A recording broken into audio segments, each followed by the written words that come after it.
Okay, so let's get going. So guys, we're trying to get we're going to talk about Azure Firewall and how does it work. Maybe for some, this diagram is familiar, where Microsoft also shows that, and some other uh, online uh, sites also show that. So this is just a simple diagram of spoke and hub topology, where you can see. I'll just grab that and make it a little bit bigger. Okay, so you can see that this is VNet 1, or then this is VNet 2. So a firewall can be placed with VNet peering enabled already, and you can just put all the traffic to the firewall. So all the traffic from the internet can go in to the firewall first. It should hit the firewall first, just like in any company. That's how you configure the firewall, that everything has to go through the firewall, right? So even your on-premises network then also. So over the internet, that's a separate traffic. On-premises network has to hit the firewall in order to go inside uh, any of the VNets. So you just have to create the route tables. But the main point here is that firewall will be your, or Azure Firewall will be your main security guard there, and it has to be created as either a full VNet with one subnet. Within that subnet you can create a firewall, or you can create, now this is showing VNet 1, VNet 2, right? So you can also create only one VNet, and inside there's firewall 1, oh sorry, there's subnet 1, that is private subnet, subnet 2, that is public subnet, and third subnet within the same VNet can be your Azure Firewall as well, where all the traffic can hit that first subnet, which is the firewall, Azure Firewall subnet, and from there you can just regulate the traffic to the other subnets, right? So that would be shown here, where so this is one VNet here that we can create, and VNet, your VNet 1 or just one VNet. Yes, they are not classic VNets. What do you mean by classic? So the older way to create that, or the newer way to create that. So we're going for the newer way. So newer way is not called classic. So this would not be classic VNet. Okay, so here, and also guys, congratulations to Nazmul for passing the Azure Architect exam or Azure Administrator exam. I think Administrator, no, Architect. 104, okay, Administrator exam. Woohoo! Yay, congratulations. Oh, okay. So yeah, so all the sound effects are also available. Now that's very good, and that's cool. And you've been really working hard, and that's nice. And whatever resources you've gone through, you can just also share with others as well if you want. Okay, so we were talking about then how to just deploy that Azure Firewall. What are the features of the Azure Firewall there? And how much would it be costing, and how to regulate the traffic. We can just go for a very simple example of deployment of an Azure Firewall, but how does it really fit into your VNet, and how does first of all, you need to just make sure that we create a separate dedicated subnet or another VNet. Within that VNet, you have to create a subnet. When you create a new VNet, a virtual network, you have to create a subnet anyway, right? So when you create a new VNet, you have to create a subnet, and that subnet will be the firewall subnet. Or as we just talked about that, you can just, in your own VNet 1, you can create a private subnet, which was already, we did that lab in our last class, where we did the VNet peering as well, between two VNets, and within one subnet VNet we created two subnets as well.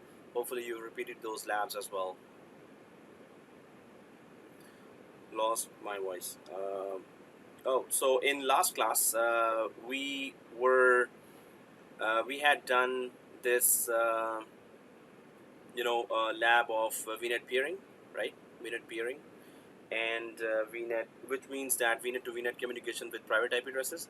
And within one VNet, we also created private subnet, public subnet, and firewall subnet. Well, actually, we're gonna create now firewall subnet, but we created private subnet and public subnet, where private subnet virtual machine was accepting traffic only from public subnet. So we created that last class already, and in the security class, that means.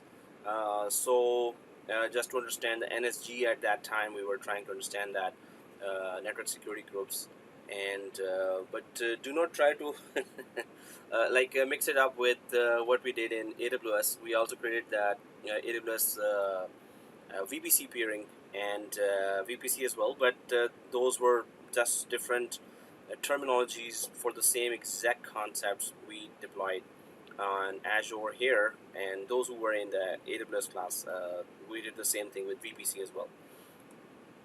Okay, so here let's try to just explore some of the more features of firewall, but how it will be deployed is that we're going to create a VNet 1, and then we're going to create a private subnet and its public subnet, and then we're going to create a firewall subnet as well now, which we did not do before.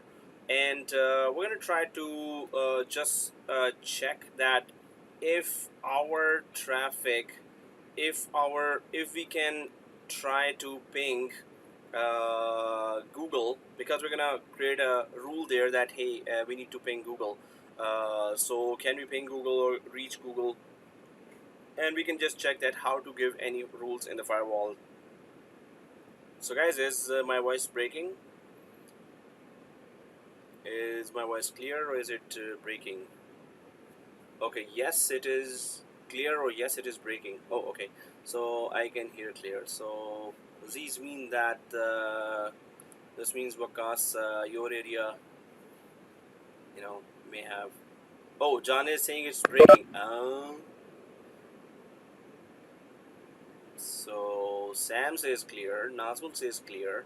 I think Jani and Wakas live in the same area, and thunderstorm. So I think yes, a thunderstorm warning is there. Tornado warning is in the west area. So maybe thunderstorm. Yeah. Okay. So for 2 it is breaking. For 2 it is not breaking. So well. You can also try to listen to the recording later as well, right? That would be another way to do it. If everyone has that voice breaking, then I have to call Bell, but otherwise should be okay. Okay guys, so let us try to go ahead and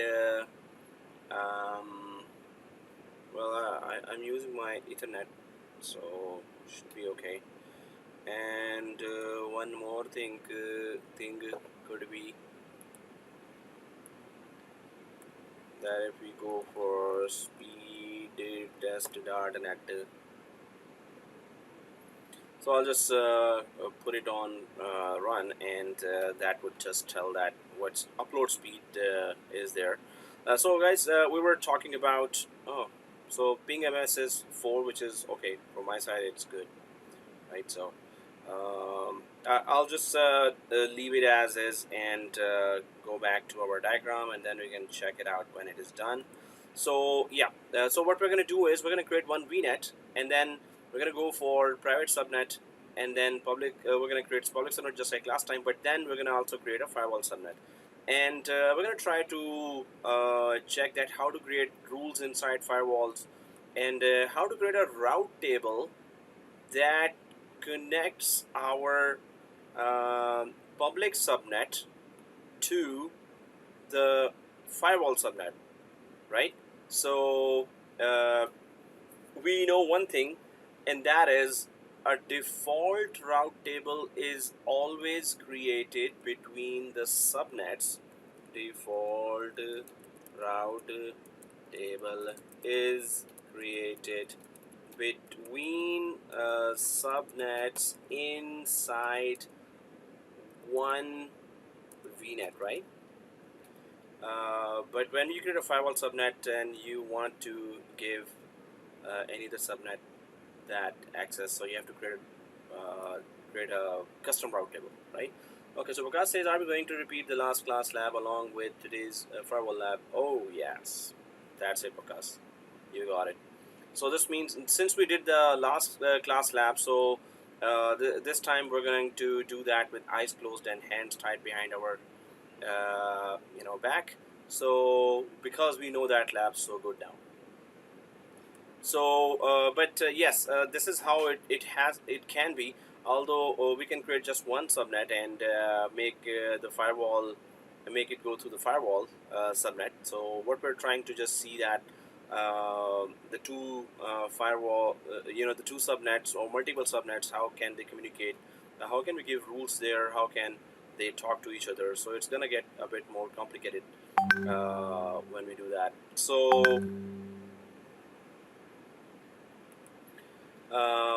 here, let's just try to go ahead and try to explore some more features of the firewall itself as well. So there's that features page that is, I'm just gonna put that here as well, and also here in WhatsApp. So those are the firewall features of Hello. Azure Firewall. Sir? Yeah. Yes, sir. Yes. Can you hear me? Yes, I can hear you. Oh. Okay, so I was wondering, are we going to do the internet setting configuration before, like while we are going to configure NSG and stuff like that? So because last time we had internet on our private VNet, right? Yeah. So we are going to configure that as well, right? We don't need internet for private VNet. So no, but last time we had internet like by default. So we configure ports later, right? Yeah. So remember you were saying we are going to configure these settings before doing the NSG or stuff like that, right? Okay. Yeah, it's been so many days. But when we have a firewall and we regulate all the traffic through the firewall, so it should not get any internet in that case. Even last time when we were trying to get the traffic up and running, that was really strange that the internet was still there, although it was supposed to be private. So that could have been, normally it's not supposed to be there. But yeah, this was something that I was also saying, hey, let's open a ticket with Azure. Okay, so there was another theory we were talking like we need to configure this before going forward. Another I think.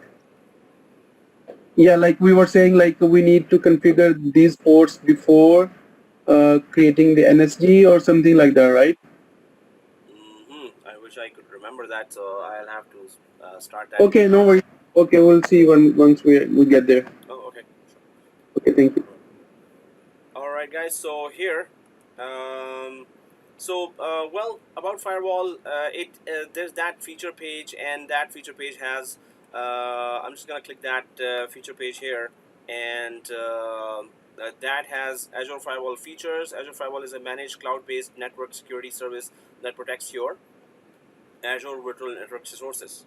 Azure Virtual Network Resources. So now it also works on layer 3 and also on layer 7, which is application layer. So there is threat intelligence, NAT, network and application traffic filtering rules, allows inbound, outbound access, obviously. So just like any other firewall, it's going to work the same way. Then it also goes for high availability. It has built-in high availability. Azure Firewall can be configured during deployment to span multiple availability zones for increased availability. But before that, it says here, high availability is built in, so no additional load balancers are required and there's nothing you need to configure. Wow. Okay. So high availability is built in. This means that you just have to make sure that the traffic goes through the firewall to the other availability zones. So, well, Azure Firewall can be configured during deployment to span multiple availability zones for increased availability. With availability zones, your availability increases to 99.99%. So, yes, you can just choose that during creation of the firewall that I want it to be sending traffic to zone 1, 2, 3, right? There are 3 availability zones there.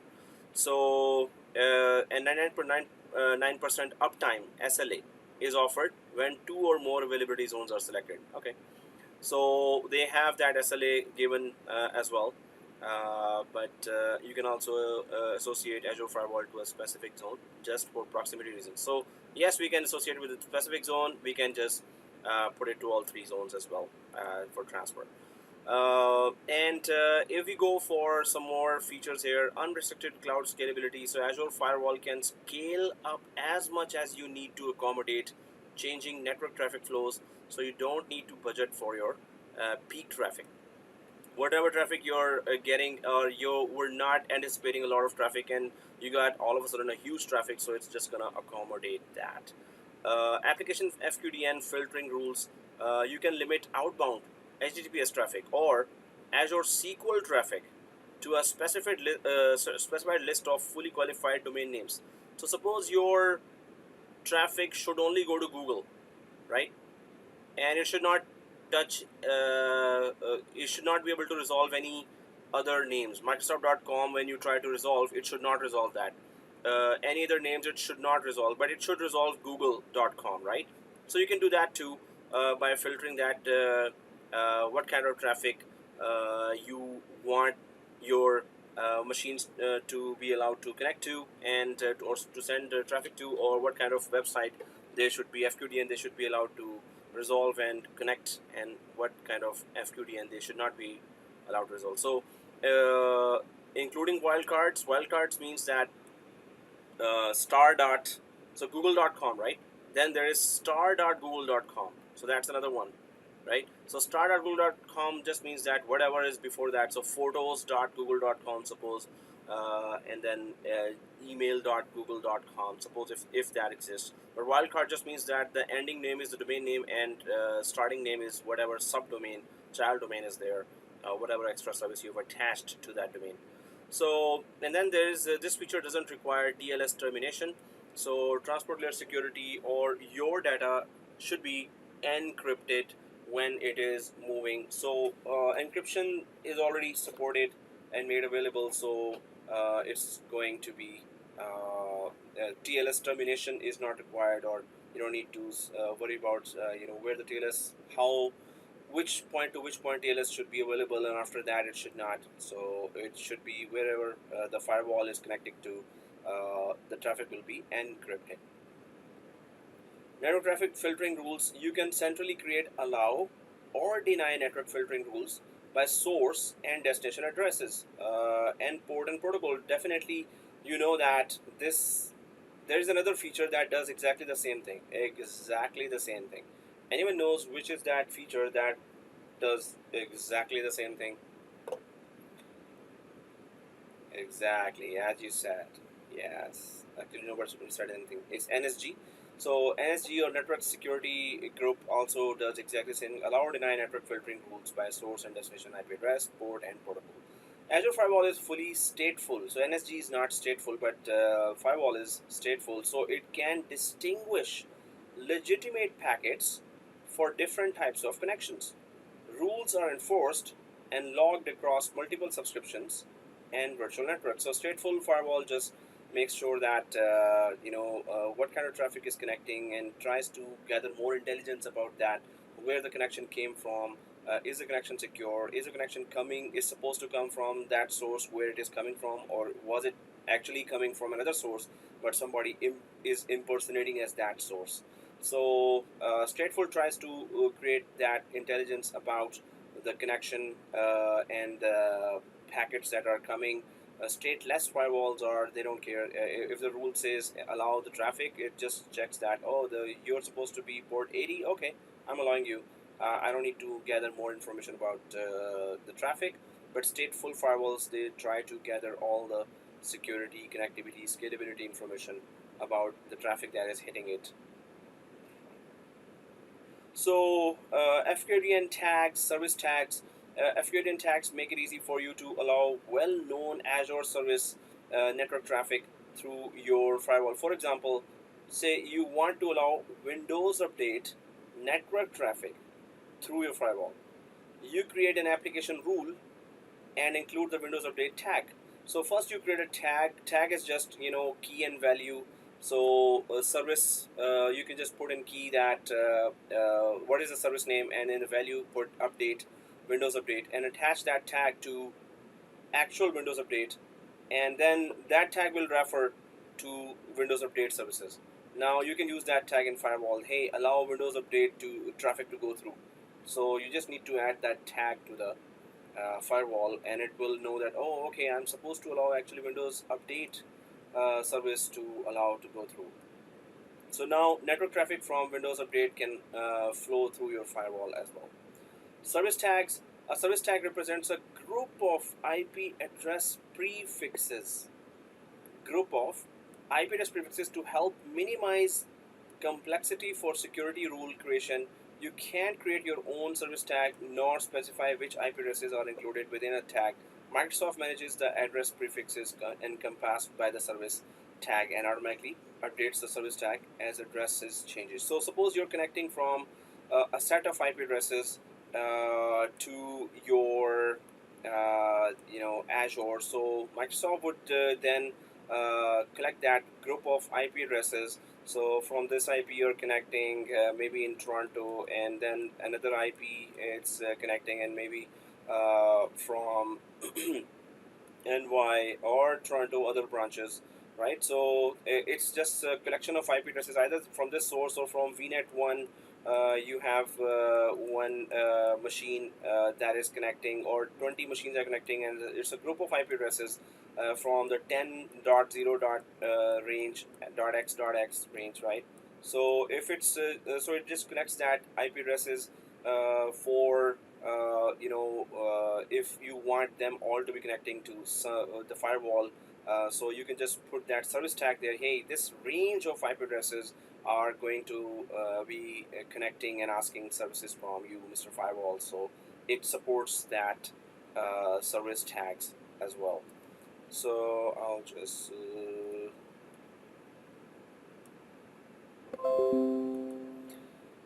hopefully that thunderstorm does not take out the electricity.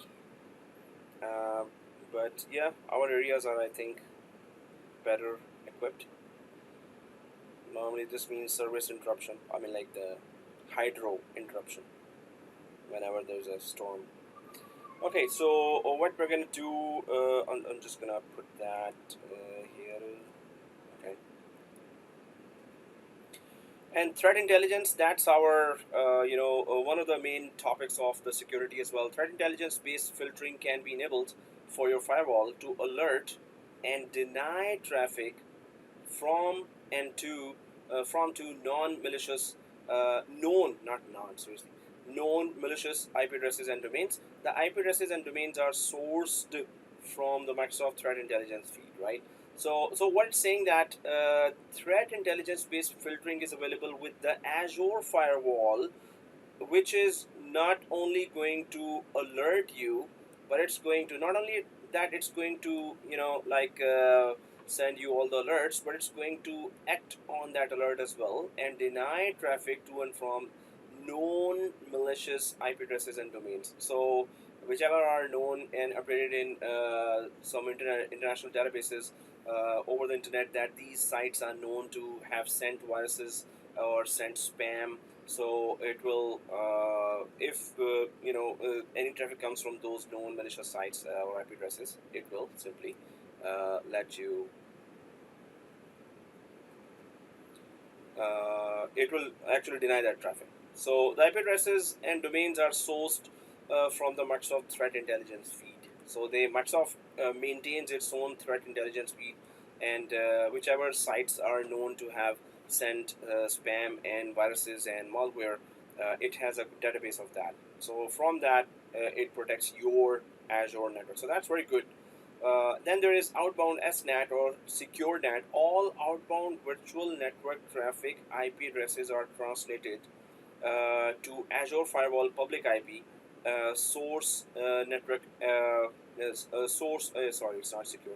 Source network address translation. So you can identify and allow traffic originating from your virtual network to remote internet destinations. Azure Firewall doesn't SNAT when the destination IP is a private IP range as per IANA RFC. So what it says in English is that SNAT is source network address translation. So this means that your firewall will recognize that this is the traffic that is originating from your internal virtual machines is actually coming from the right source, and it's not really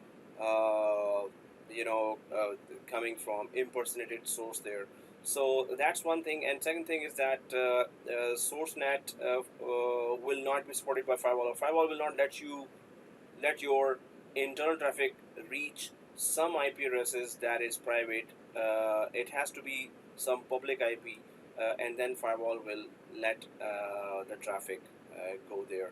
So if it is configured with SNAT, if your organization uses a public IP address range for private networks, Azure Firewall will SNAT the traffic to one of the firewall private IP addresses in Azure Firewall Subnet. You can configure Azure Firewall to not SNAT your public IP address range.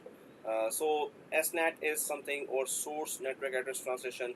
If you click that too, so Azure Firewall provides automatic SNAT for all outbound traffic to public IP addresses. So Azure Firewall will let your inside traffic go to any public destinations. Yes, by default Azure Firewall doesn't SNAT with network rules when the destination IP address is in private IP ranges. Application rules are always applied using a transparent proxy regardless of the destination. So destination IP addresses have to be public. That's where it goes for and lets you just use the firewall. So when you deploy Azure Firewall, just make sure that you're good. Download and upload are both good for me. Okay.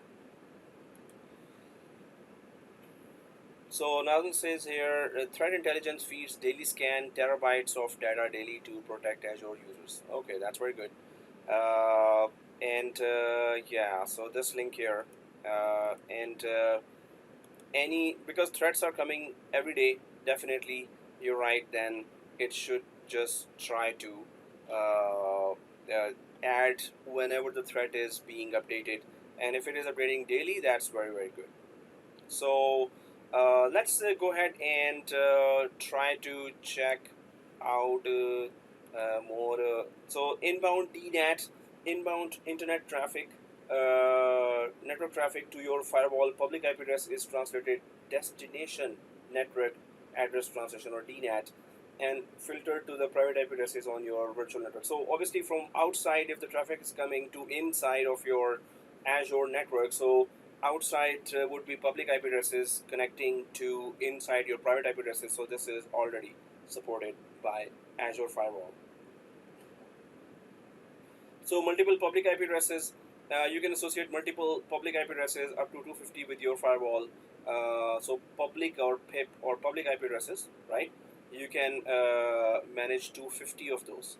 So this enables the following scenarios: DNAT, or destination network address translation. You can translate multiple standard port instances to your backend servers. For example, if you have two public IP addresses, you can translate TCP port 3389 for both IP addresses. So with firewall, you can just tell firewall or us that, hey, we're gonna RDP from to and from these IP addresses to your network, and from your network to these networks.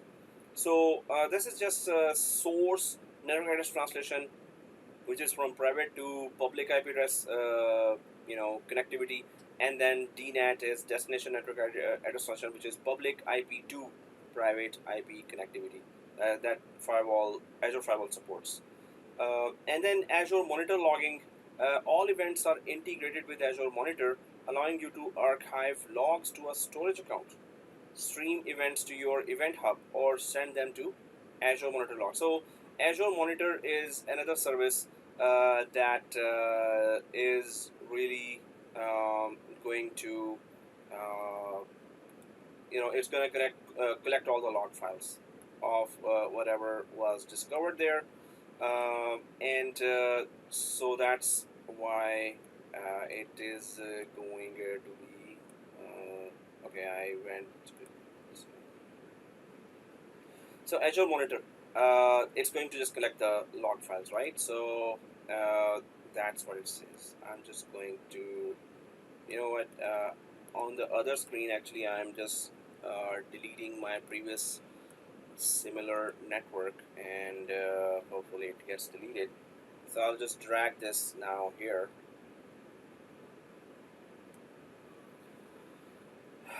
This is my resource group here, and so I have multiple resource groups. Anyway, what I was just mentioning here was duplicate and Azure. Well, obviously it is Azure, so monitor. So that's a Azure Monitor service, and monitor. Just the monitor service itself has application monitoring, virtual machine, storage account, containers, networks, Azure Cosmos DB keyboards, Azure Cache, and it goes on and on and on and on. So obviously you must have a one-stop monitoring service as well, and that's what it is, Azure Monitor service, right? So we're going to be obviously visiting this one as well. So I'm just going to go back to, okay, let me just take it away. Wow, outside view is dark gray clouds. Amazing. I love it. Okay. So yes, Azure Firewall automatically connects to Azure Monitoring to collect all the log files. And then force tunneling. What is force tunneling? You can configure Azure Firewall to route all internet-bound traffic to a designated next hop instead of going directly to the internet. For example, you may have an on-premises edge firewall or other network virtual appliance to process network traffic before it's passed to the internet. So what it says in English that force tunneling is that if you have your this is your subnet, maybe private subnet here, suppose. And then you have your firewall subnet here, right? So that's firewall subnet. But then you're trying to go for force tunneling, so that's yet another, either you can create another subnet here or next hop which has just a virtual machine. So it has a virtual machine, suppose a network virtual appliance, it says here network virtual appliance. So, and it may have some security software there that you want the traffic to go through.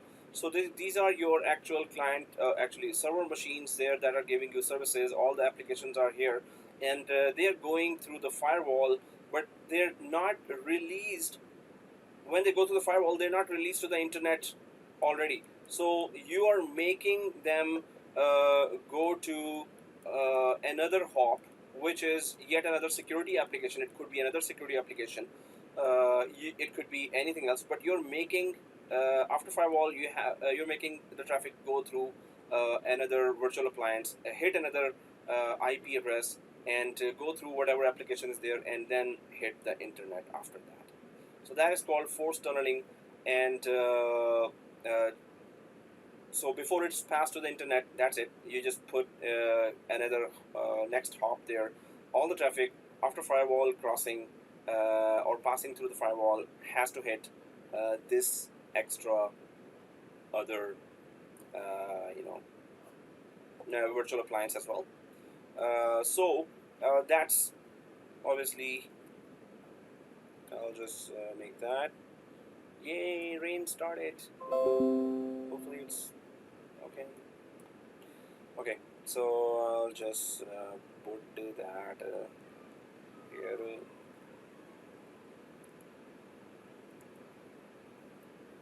So certifications, Azure Firewall is payment card industry, PCI, and then Service Organization Controls, SOC, International Organization for Standardization, ISO, and ICSA Labs compliant. So for more information, see Azure Firewall compliance certifications. So obviously it has to be certified by these industry standards if you want to have some application, especially this payment card industry. So this means that if you have a payment gateway set behind Azure Firewall, so Azure Firewall will accept all kinds of traffic. Suppose you're doing a Bitcoin transaction, suppose you're doing some digital financial transactions there. So your firewall must be able to recognize those packets, those types of traffic, and go through, and also to secure the traffic, and any impersonators in that case would be caught. So this means that Azure Firewall is compatible with payment card industry and all other standards as well. So that's why it's going to be. And then there's Azure Firewall rule processing logic, and that is, if I right click and go to that rule processing logic, so you can configure NAT rules, network rules, and application rules on Azure Firewall. So this means that three types of rules that you can configure: NAT rules, network rules, and application rules. On Azure Firewall, rule collections are processed according to the rule type in priority order. So we saw that before in NSG as well, network security group. Okay. Yikes! I need to put to the chat and then. Okay. So. Oh, okay. So Nazmul says that lots of questions come from Azure Monitor. Thank you, Nazmul, for updating that, because many of us will be giving Azure 104 exams. So guys, there you go. Azure Monitor, lots of questions will be coming. So that's really good. And guys, then there is configure Azure Firewall rules. So priority order. This is how our NSG, Network Security Group, also worked, right? So lower numbers to higher numbers from 100 to 65,000. Obviously, that's how priority is there. Lower the number, higher the priority, right? A rule collection name can have only letters, numbers, underscores, periods, or hyphens. So whenever you're creating a name for the rule, it has to be that. It must begin with a letter or number. Okay, that's just for the name of the rule. Seriously, it's best to initially space your rule collection priority numbers in 100 increments: 100, 200, 300, and that's how it's better to go that way. This is recommended. If you enable threat intelligence based filtering, those rules are highest priority and are always processed first. Threat intelligence filtering may deny traffic before any configured rules are processed. So network rules and application rules. So these are the actual two rules we're going to also test, or we're going to try to check that how to put those rules. If you configure network rules and application rules, then network rules are applied in priority order before application rules. So this means that network rules take precedence over application rules if somehow there is some kind of conflict there.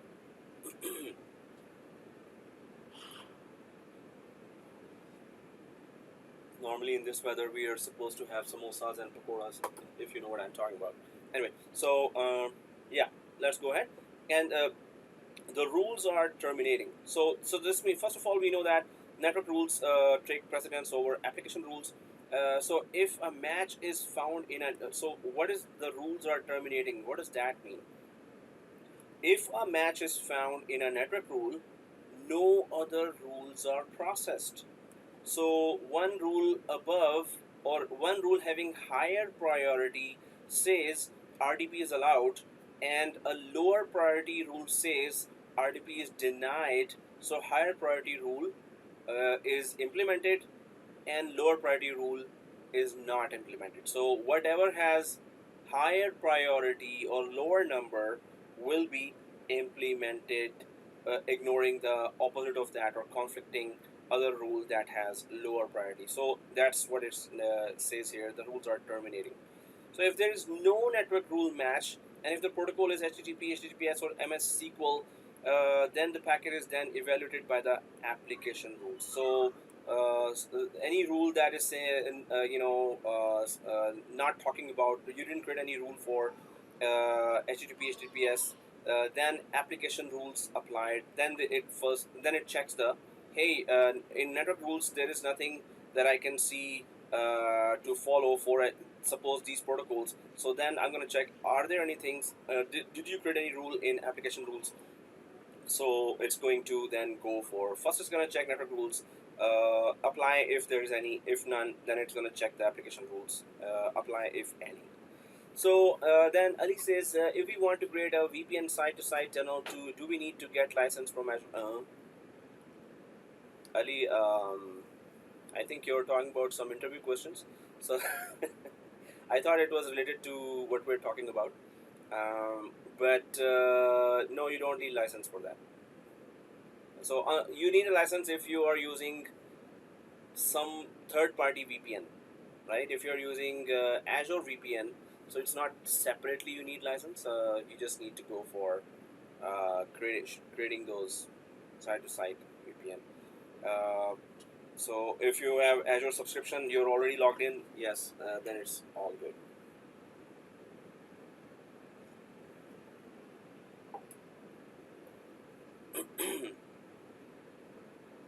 Okay, so here, if still no match is found, suppose it goes through network rules, then it goes to application rules, and it does not find any match, then the packet is evaluated against the infrastructure rule collection. If there is still no match, then the packet is denied by default. So by default, if you have a rule for allow specifically mentioned there, it's going to find that rule. If there is no such rule for allow, then whatever traffic was about to go in, it has not been allowed specifically manually, then it's going to be denied. That's what firewall does, right? It's just, it denies by default. So yes, Nazmul says enablers. Oh, okay, you're talking about Azure. So Ali then asked that enablers we need it. No, in AWS also no, unless you're using a third-party firewall. Because it's a built-in subscription service. When you open create an account with a subscription, so that those services are available with the account, you don't need separate license for that. Excuse me. So Namal says priority check only applies from within one NSG, right? If we have more than one NSG, then is priority check done by Azure within multiple NSGs? Yes, it is done by Azure. So if it is conflicting, yes. So one NSG says it's allowed and the other says not allowed, then which one have you attached? And normally you attach one NSG to one virtual machine, right? So it's within NSG. It's how can you attach? I mean, there is an situation like I have two NSG. I have attached one NSG using subnet, and I have attached one NSG using network interface. So in this case, if I have a priority, then those priority will check using both of the NSGs or not. So it's different levels, right? So wherever the traffic hits first, so that NSG is first checked, and it is, if it is allowed there, that's it, it's allowed. And if the next NSG says no, the first one said yes, I'm good with that, so it's going to allow that. Okay guys, so here inbound connectivity, Nat rules.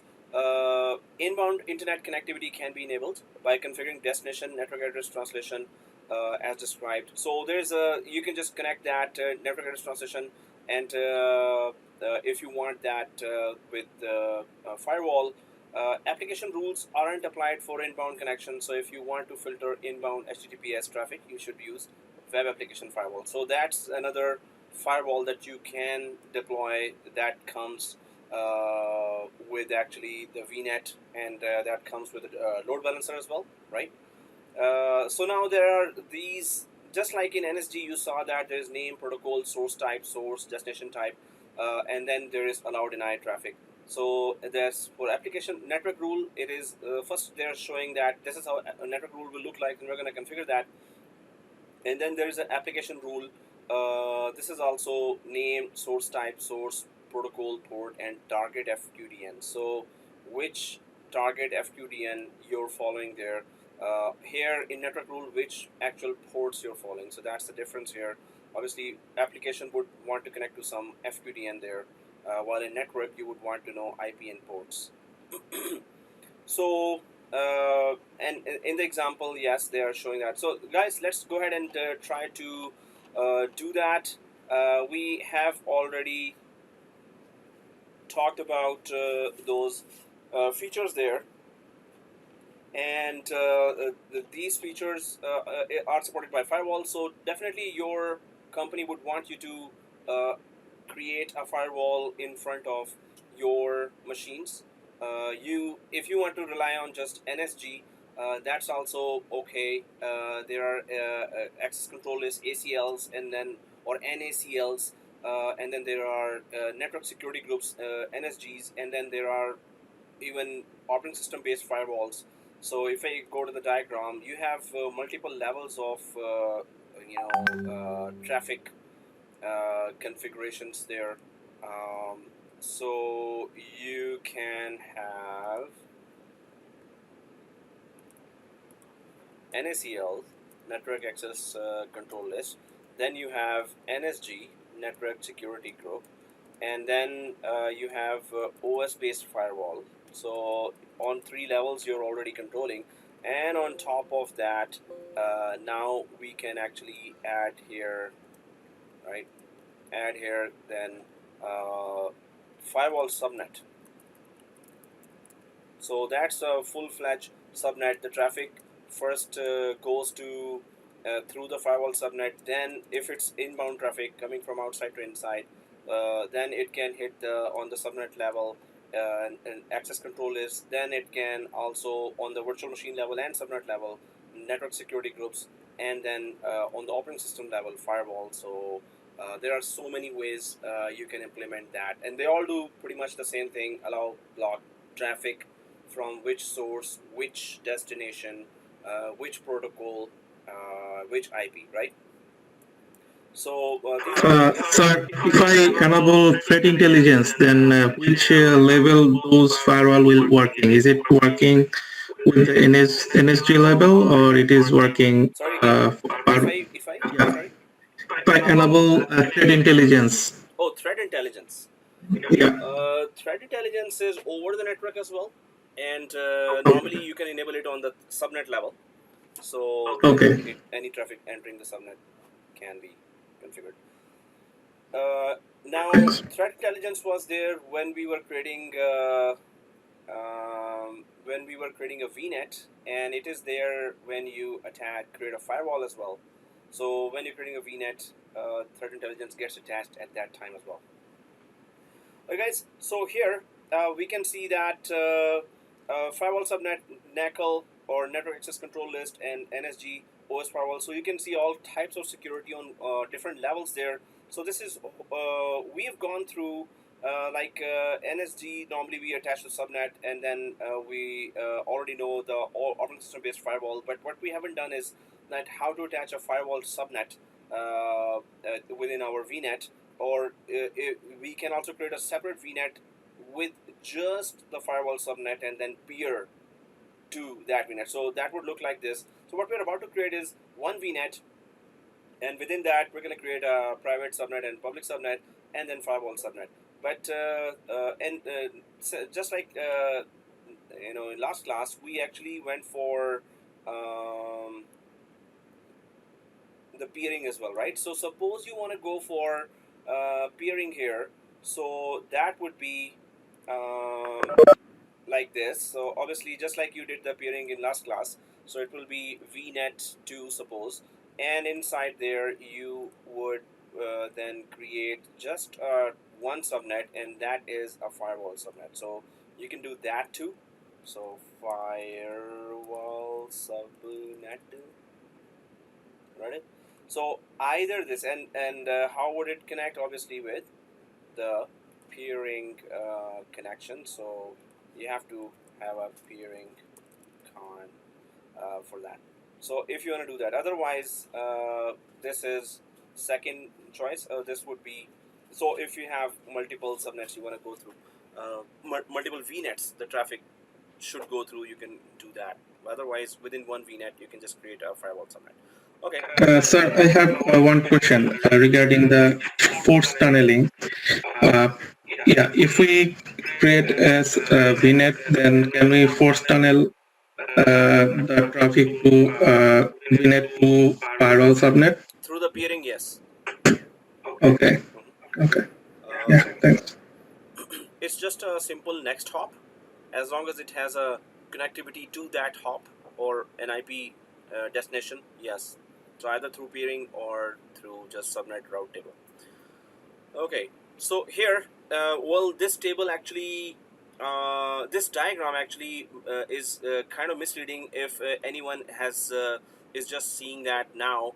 That I have put a firewall subnet here, and then why am I putting a VNet and subnet here? So I'm just giving an extra explanation there that it can happen this way as well. If you do this way, then you don't need the firewall subnet within your first VNet. It will just be your private and public subnets. If you don't go with a VNet 2, then you need this dude here, and that would not be required then. So that's how it goes. So I'll just remove that other one because this is what we're following. So guys, let's go ahead and try to check this way of connectivity. And now what we just need to do is what we did last time. We can just carefully create those components again, and we can create the firewall subnet after that. So first we have to just make sure that we have the connectivity there from the private subnet to the public subnet, and that public subnet can only accept traffic also from the firewall subnet. So we can just regulate the traffic that way as well, or we can just do that if we can give private subnet access to the firewall, which is outbound access. So we're just talking about outbound, right? Why are we trying to talk about outbound? Because the main rule about firewall is as soon as you implement that and attach any of the components or resources or VNets or subnets there, so firewall simply stops everything and allows whatever you manually define there, right? So it allows all that. So that's why it's going to be like this. So normally what happens is you create private subnet and you create public subnet, right? So the route table, they're already routing with each other, right? You don't have to manually create any route table here. They're just talking to each other already by default. This is the same in AWS, this is the same in Azure. But when you create a firewall subnet here, so you can define the route table here. Next hop is firewall public IP from public subnet. So this means that firewall is going to stop everything, and unless you allow some traffic to go through, then it's going to do that. Otherwise, it's not going to do that, right? So we just need to learn that how to attach first creating subnets, and then how to attach the firewall subnet to any other subnet, and then how to create firewall rules there just to play with the firewall. Then you can just create any kind of scenarios there to go ahead and do that, right? So let's start with this. So we're going to just simply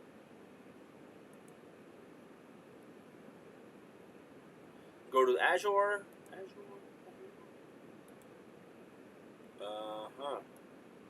So here, delete resource group, build to resource group deletion. Oh yeah. Route table. connectivity. Okay, so yeah, I was just messing up with this, that normally I get surprises that, oh, they have configured it now this way and not that way.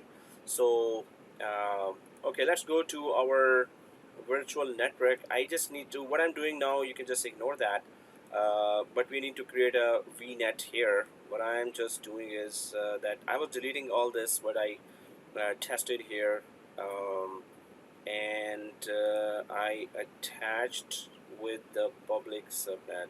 No. So what I'm just doing that, if route table is attached to any subnet, it's not going to let you delete anything. So in my case, it was attached to a subnet here. And after detaching it, I'm just going to leave it to delete.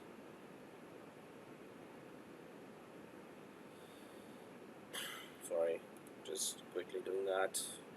Sorry.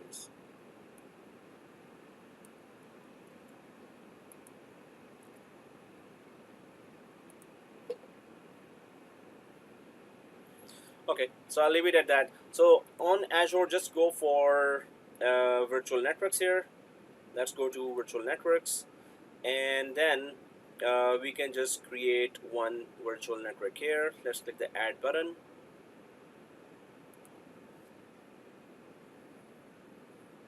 And then we can create a new resource group for today, and that could be your first name 04Aug2020 RG resource group. Your first name 04Aug2020 RG resource group, and press OK. And then we can give some name there. Your first name VNet 1, right? Your first name VNet 1, and then it's we can just go for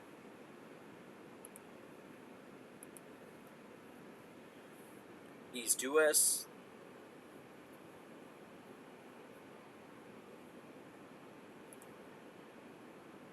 That's it, right? So, well, no, that's not it.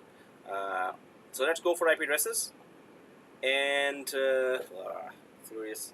So you'll be getting 10.0.0.0.16 because I was doing some other stuff as well. So I get 10.1.0.0. So either you can just, if you're following, then you can just put 10.1.0.0 there, or you can just stick to your IP range. So I'm just gonna go for, it's gonna create a default subnet here, so we can just name it according to what we are planning here. So there's a private subnet, there's a public subnet here. So once IP addresses are arranged there, then I can just put those IP addresses here as well. So I'm just gonna click that subnet here. So 10.1.0.0/16 is there, so I'm just gonna put default here, and instead of default, what we can do is we can put public subnet.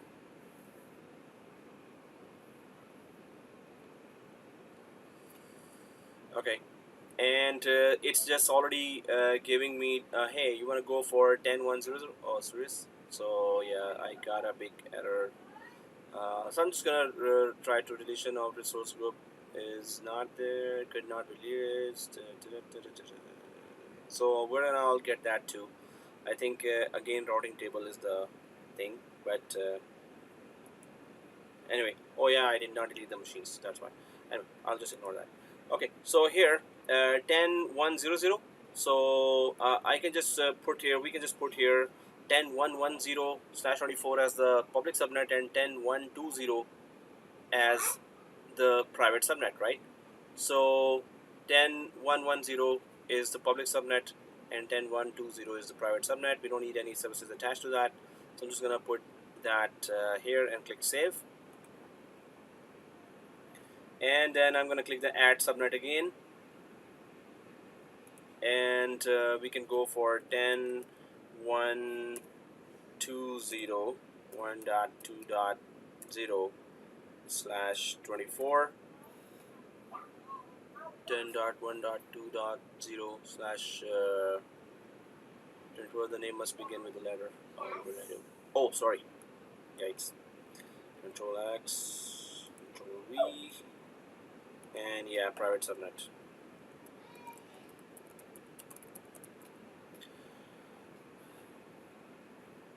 Right.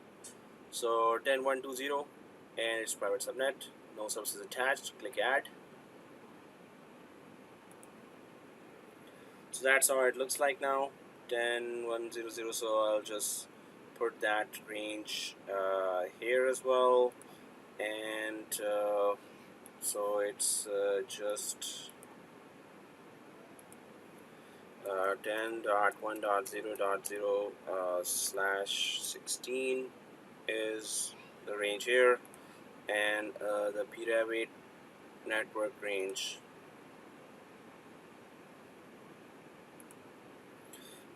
10.1.1.0/24, and we can go for, oh, so that was sorry, that was here, and 2 is 10.1.2.0/24 is this. So public subnet is 10.1.1.0/24, private subnet is 10.1.2.0/24. So that's our IP address. So we can just go back to our virtual network, and we can just click security here. So once we go for security, so it says that, oh, you want to create a firewall. Our firewall, Azure Firewall, is a managed cloud base. So we talked about that. Now we're going to create that, but we can just do it manually as well by creating a third subnet and attaching it to that. Suppose we're not going to do that, but suppose I click enable here. So it's saying that firewall name, what is the name of the firewall, what is the IP range of the firewall that you want, and what is the public IP you want to create. So we're going to do it manually separately instead of creating while we're creating that virtual network. But yes, we can do it this way as well. It's gonna still create another subnet with the firewall inside, but we can do it manually to understand it better. So we're gonna keep it disabled here and click tags, and then review plus create. Running virtual machine, validation passed,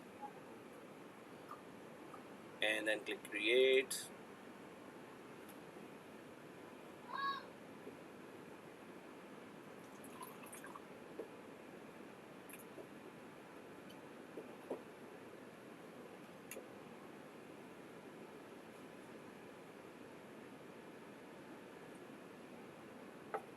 Okay, deployment is complete,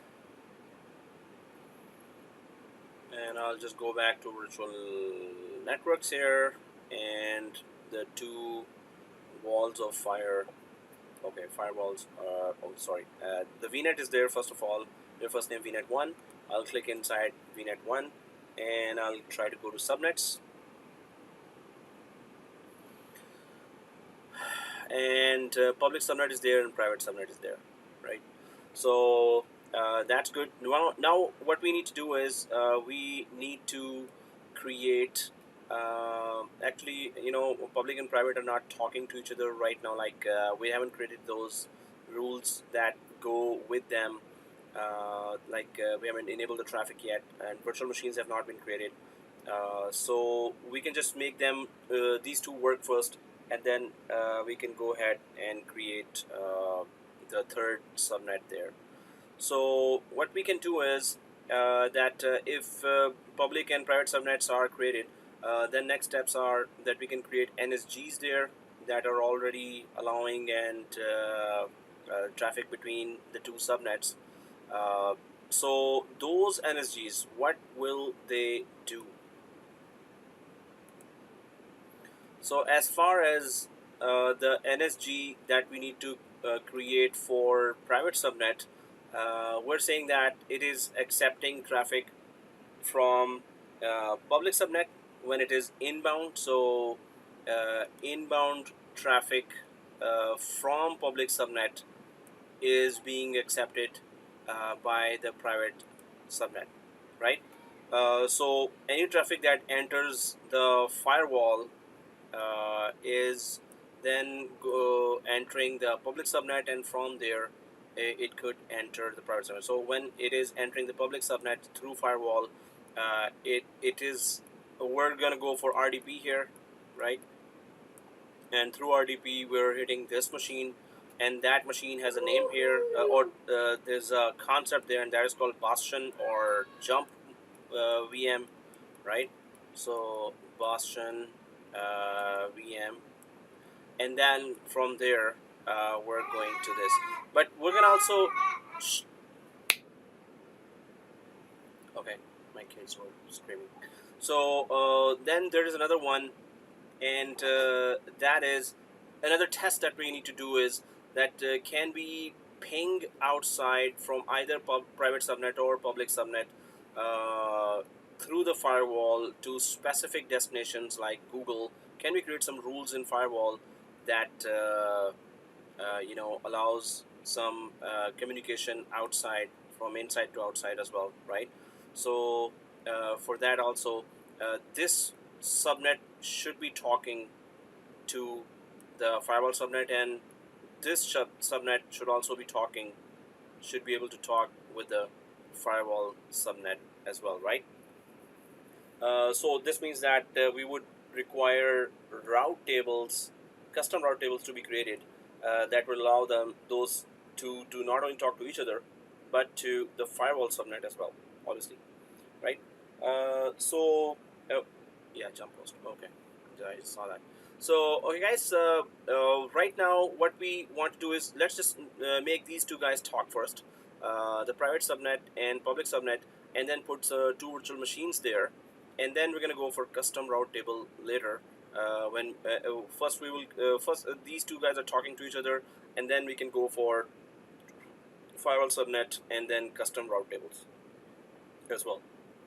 So in order to create those next components here, we can just go for the virtual machines, or well, first NSGs and then virtual machines. So normally what happens is that what we did last time as well is that first we created a VNet, then we went for and then created subnets as well, and then we went for NSG, and then we went for VMs, and and then the next step is always check connectivity, right? Okay, so let's do that. So VNet and subnets are created. Let's go for NSG, and then make these two guys talk to each other quickly, and then we're gonna go for. So NSG is what are NSGs allowing? So NSG is allowing private sub is accepting traffic from public sub. Okay, we know that.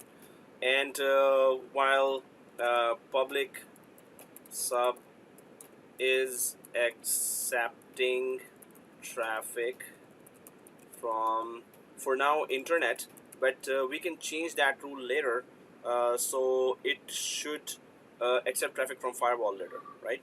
So right now there is no firewall, so that's why we can just say that it is just accepting traffic from internet, because we need to check if they are talking to each other or not, right? So let's quickly do that. Let's go for NSG now and create that private. Oh, it's Sun private sub. Okay, so we're just gonna go back here. Virtual networks are created, public subnets are created. I'm just going to go for NSG. So for that, we can just right click and duplicate this, right? Duplicate this, and I already have a duplicate here. So I'm just gonna go for NSG, and that is network security group already coming here. NSGs.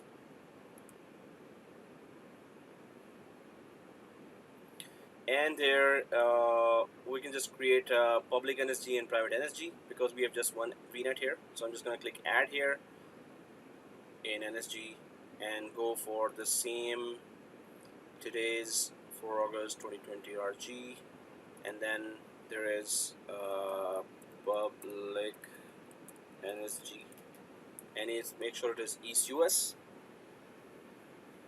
Got it? Make sure it is East US. Next tags, Name and value, nothing there. Review plus create, and then create.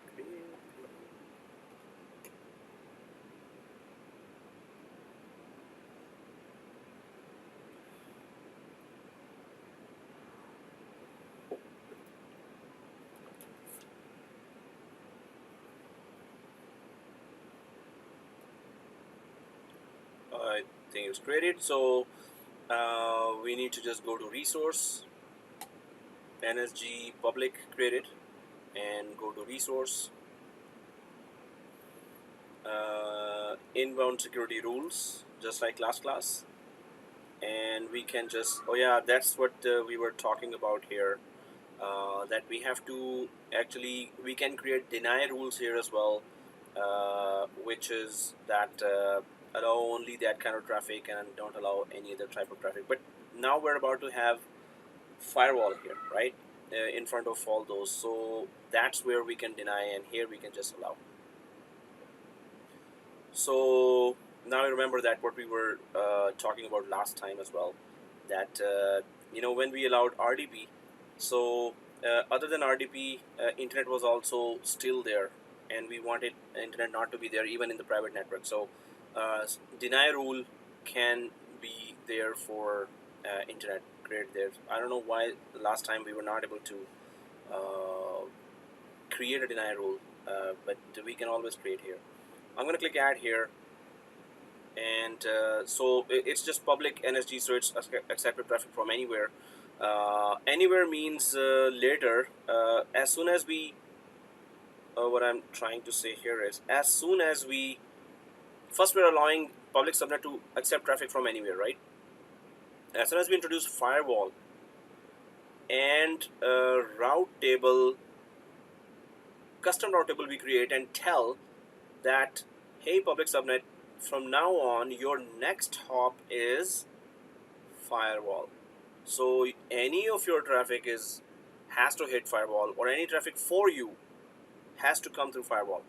And firewall is basically, when you create that, it's closed, right? So what we are allowing now, that RDP can be connected from anywhere. So this won't work when the firewall is there and we have redirected the public subnet to connect to the firewall, through the firewall to anything else. So, but right now we just need regular private and public subnets to which we can connect, right?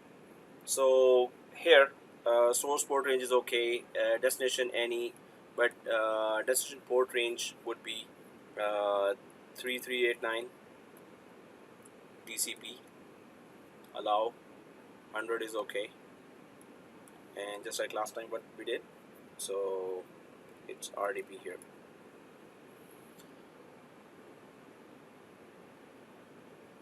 Okay, so this is any star any and 3389 TCP allow RDP add. So now this is added, allowing RDP. Then the second one after this is 65,000, which is allowing VNet inbound, any port, any protocol, source virtual network, destination virtual network. 65,001 is saying allow Azure load balancer, which is any, and then deny all inbound. That's the last rule. If there is anything else allowing, so deny rule is there, but before that there's an allow rule as well, that is allowing everything from virtual network to virtual network.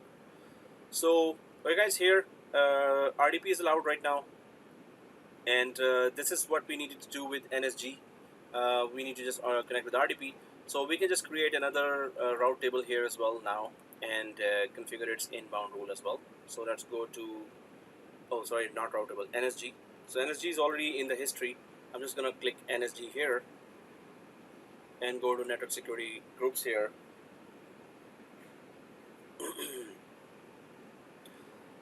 And then I'm gonna go for add.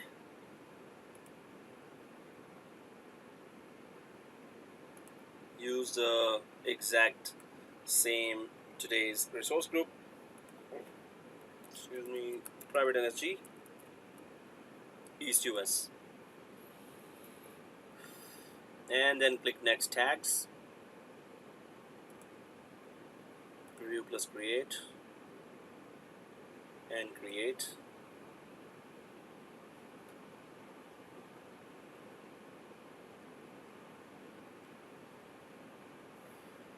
Okay. And then I'm gonna go to resource here as well and go to inbound rules. In both cases, we need to connect them to subnets as well. So we're gonna do that after we add this rule here. So click add. For a private NSG, any. So it's not gonna be any now. It's gonna be an IP address. Private NSG is accepting traffic from public NSG, and public NSG is according to diagram is 10.110/24 in my case. 10.1.1.0/24, and again the traffic here only being accepted, the TCP traffic here being accepted is 3389 or RDP from this IP range, which is the IP range of public subnet. Add.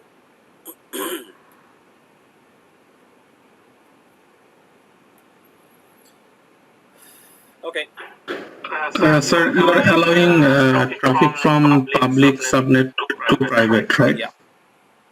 Okay. So it would be this diagram, and the traffic is coming from here to here.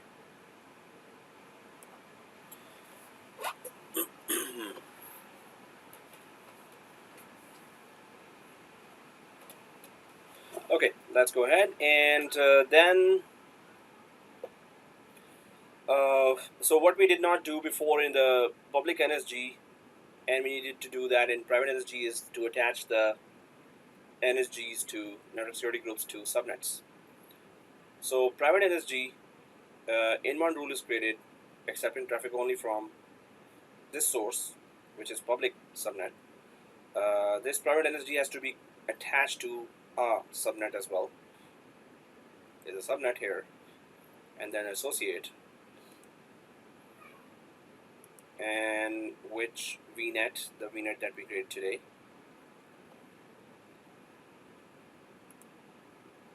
And private NSG goes to private subnet, this one. And okay.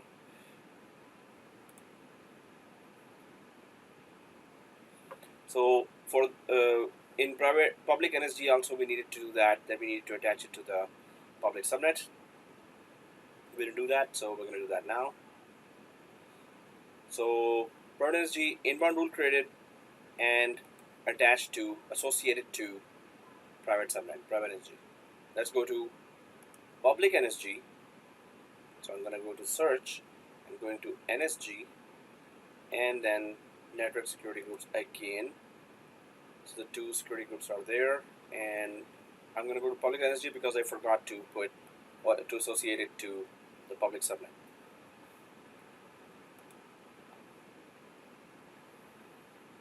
And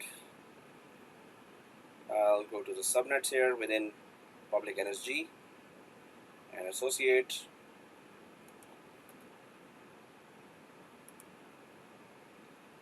The correct VNet, and then to the correct subnet, public NSG.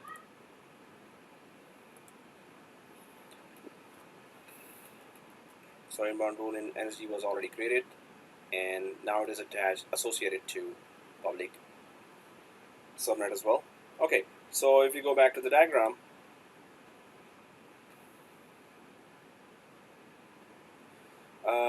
so NSG related task is done, VNet, subnets, NSG, and then what we can do is just go for virtual machines, one in private subnet, one in public subnet, and that's it. Attach the required subnet and attach the required NSGs there, and then check the connectivity. So that's what we already did last time as well. So we're just gonna go for now the virtual machines.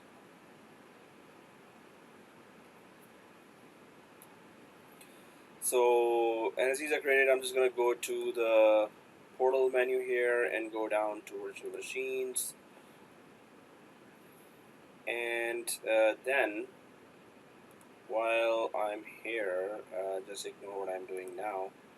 I'm just trying to delete a virtual machine that I created before.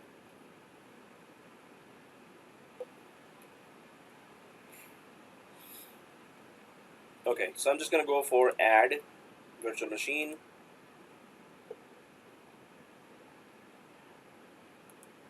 And today's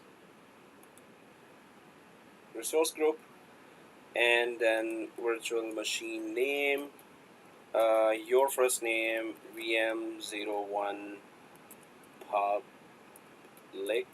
Wow, that's a long one. So public VM or your first name, VM01 public, whichever. East US, yes. And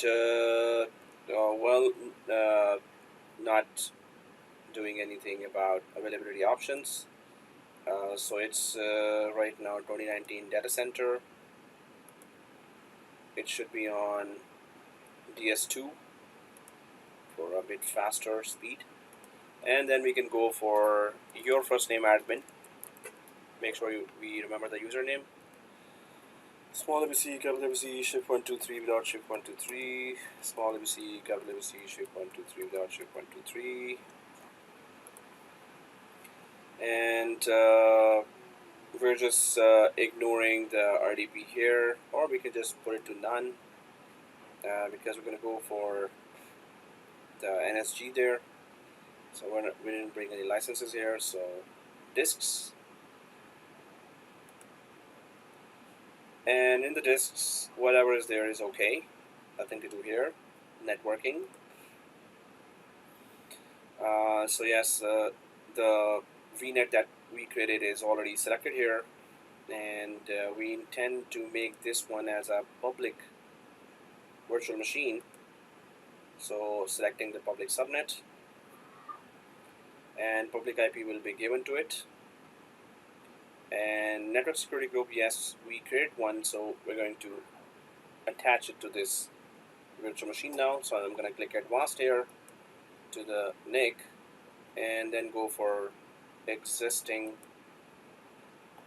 public NSG, which is showing here, public NSG, and clicking that.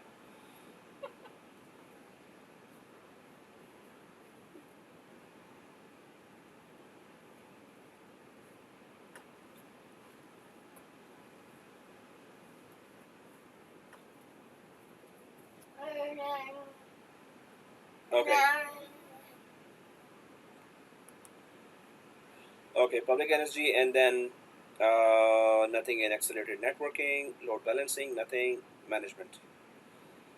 So let's go for management here. So make sure that we're not using boot diagnostics here. It's gonna create a separate storage account. So advanced, nothing here in advanced. Tags, nothing in the tags.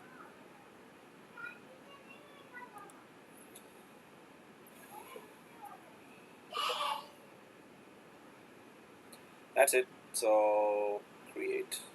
So public VM got created, or is getting created, and while it is creating, we can just create a private VM as well. So we can go down to virtual machines here.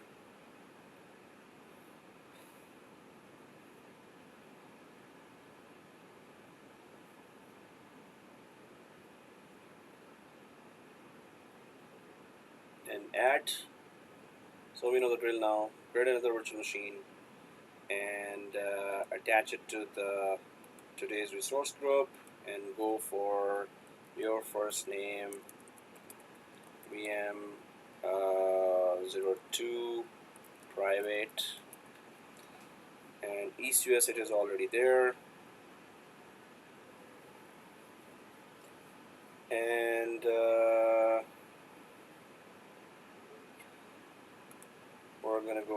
2019 data center. DS2 is okay. What else? Okay, okay, I'll select something else and then select this.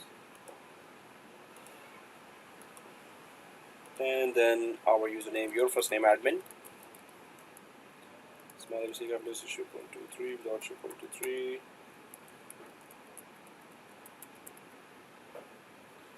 And the password given. I know it's boring to death.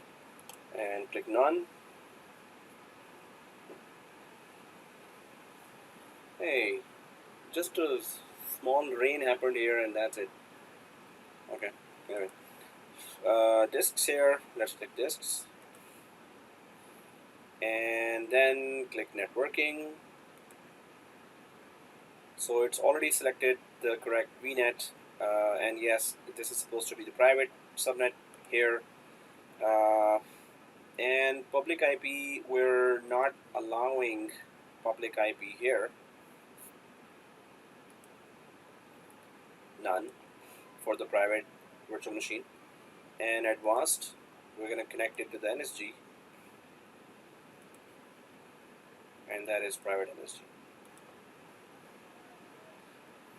And then management.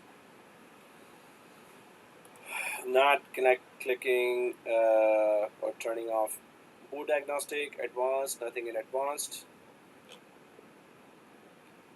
Tags, nothing in tags. Review plus create.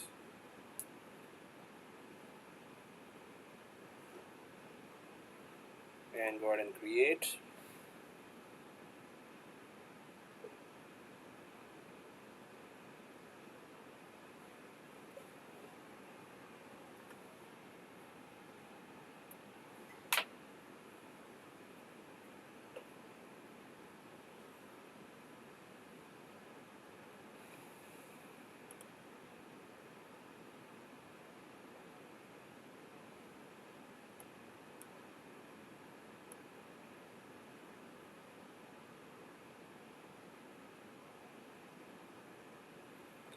Okay, so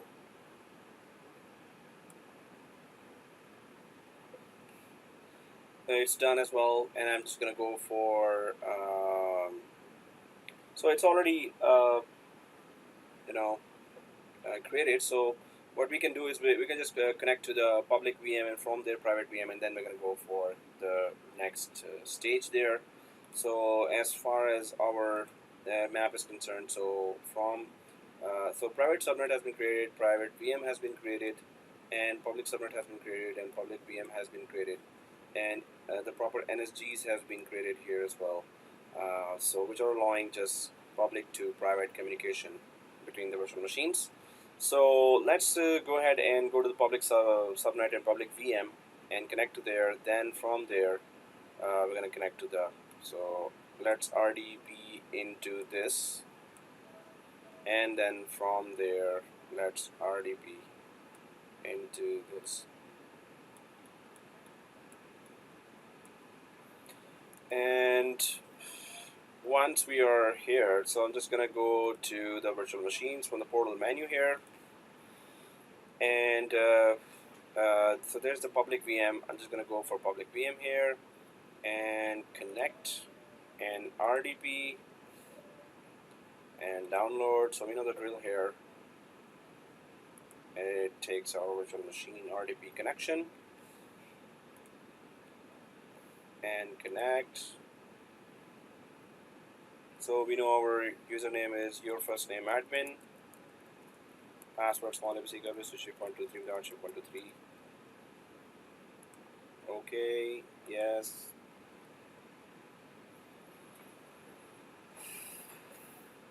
In AWS, you have to actually create internet gateway separately to do this, to be able to connect to this. So extra component.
Amir sir, if we try to connect the private VM using RDP, we should not be able to connect, right? From our machine. From our machine. Yeah, directly from our machine, we should not be able to connect to the private VM. Okay. Because it just has a private IP, and if we grab that private IP from our machine, it should not be possible. So from here, we know already that what to do is right click on run and go to msdsc and press O and K.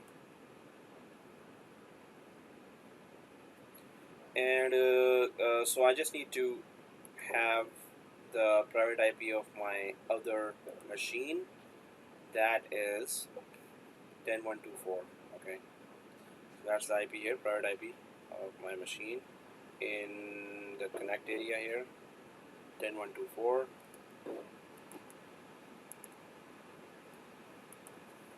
Ten dot 1.2.4.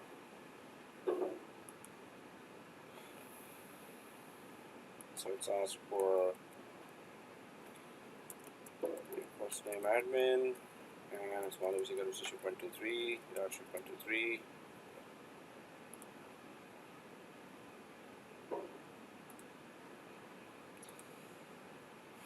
Directly it should not connect, but from within the virtual machine it should connect. So it is connecting. So we went through all this before.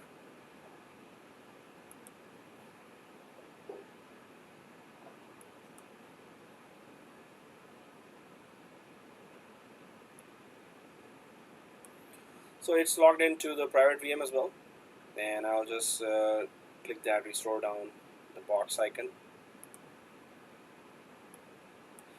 Okay, so it's logged in. Yeah, what we created before as well. So in this in this diagram, so we connected through the VNet to this, and then from here we connected to this. So that's what we did, right? So, but we need to make sure that now, are we going through this to this, and from here to this, and also can we block some traffic and allow some traffic. So this is like for outbound as well. Outbound traffic can be controlled as well. Like if this machine or from this machine can we ping once it's going through the firewall here. Outbound is this way, obviously.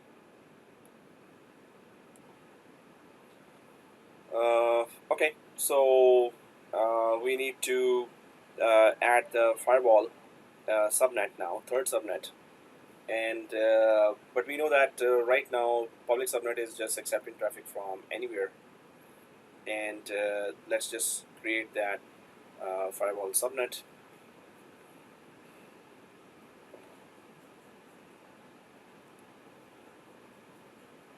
So I'm just going to go back to this virtual machines area.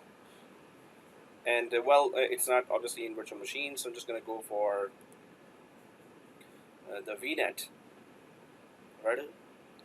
And in fact, guys, again, I'm going to duplicate that and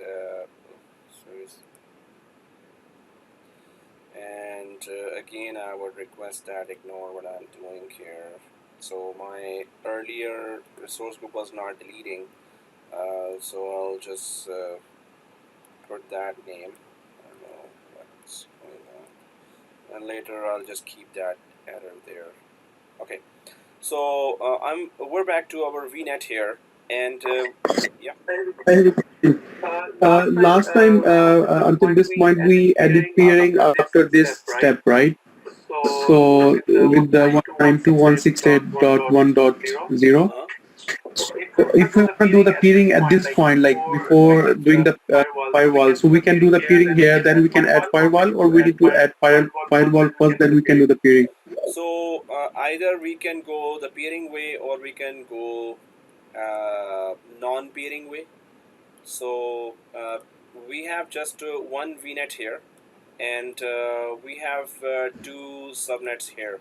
So, well, what my lab is ready for today is that we're going to have within one VNet three subnets, and third one will be the firewall subnet.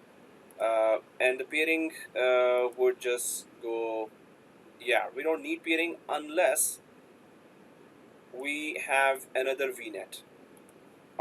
So the two types of designs are there.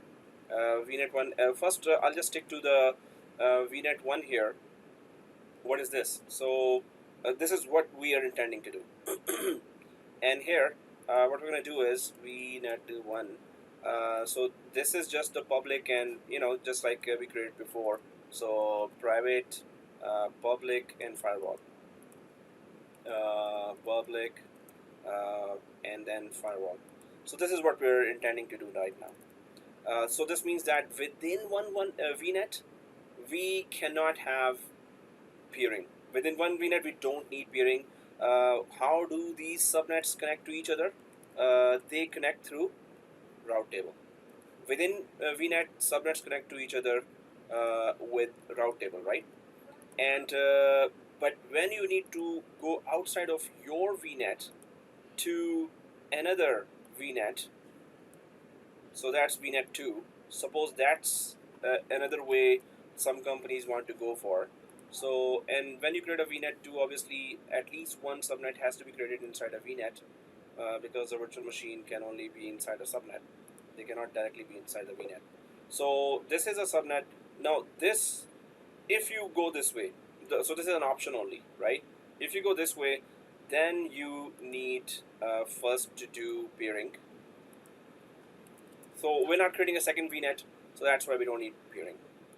But if you go for that, and you can just do it this way as well, which is firewall subnet here. Oh, did I not write that? Yeah, I did.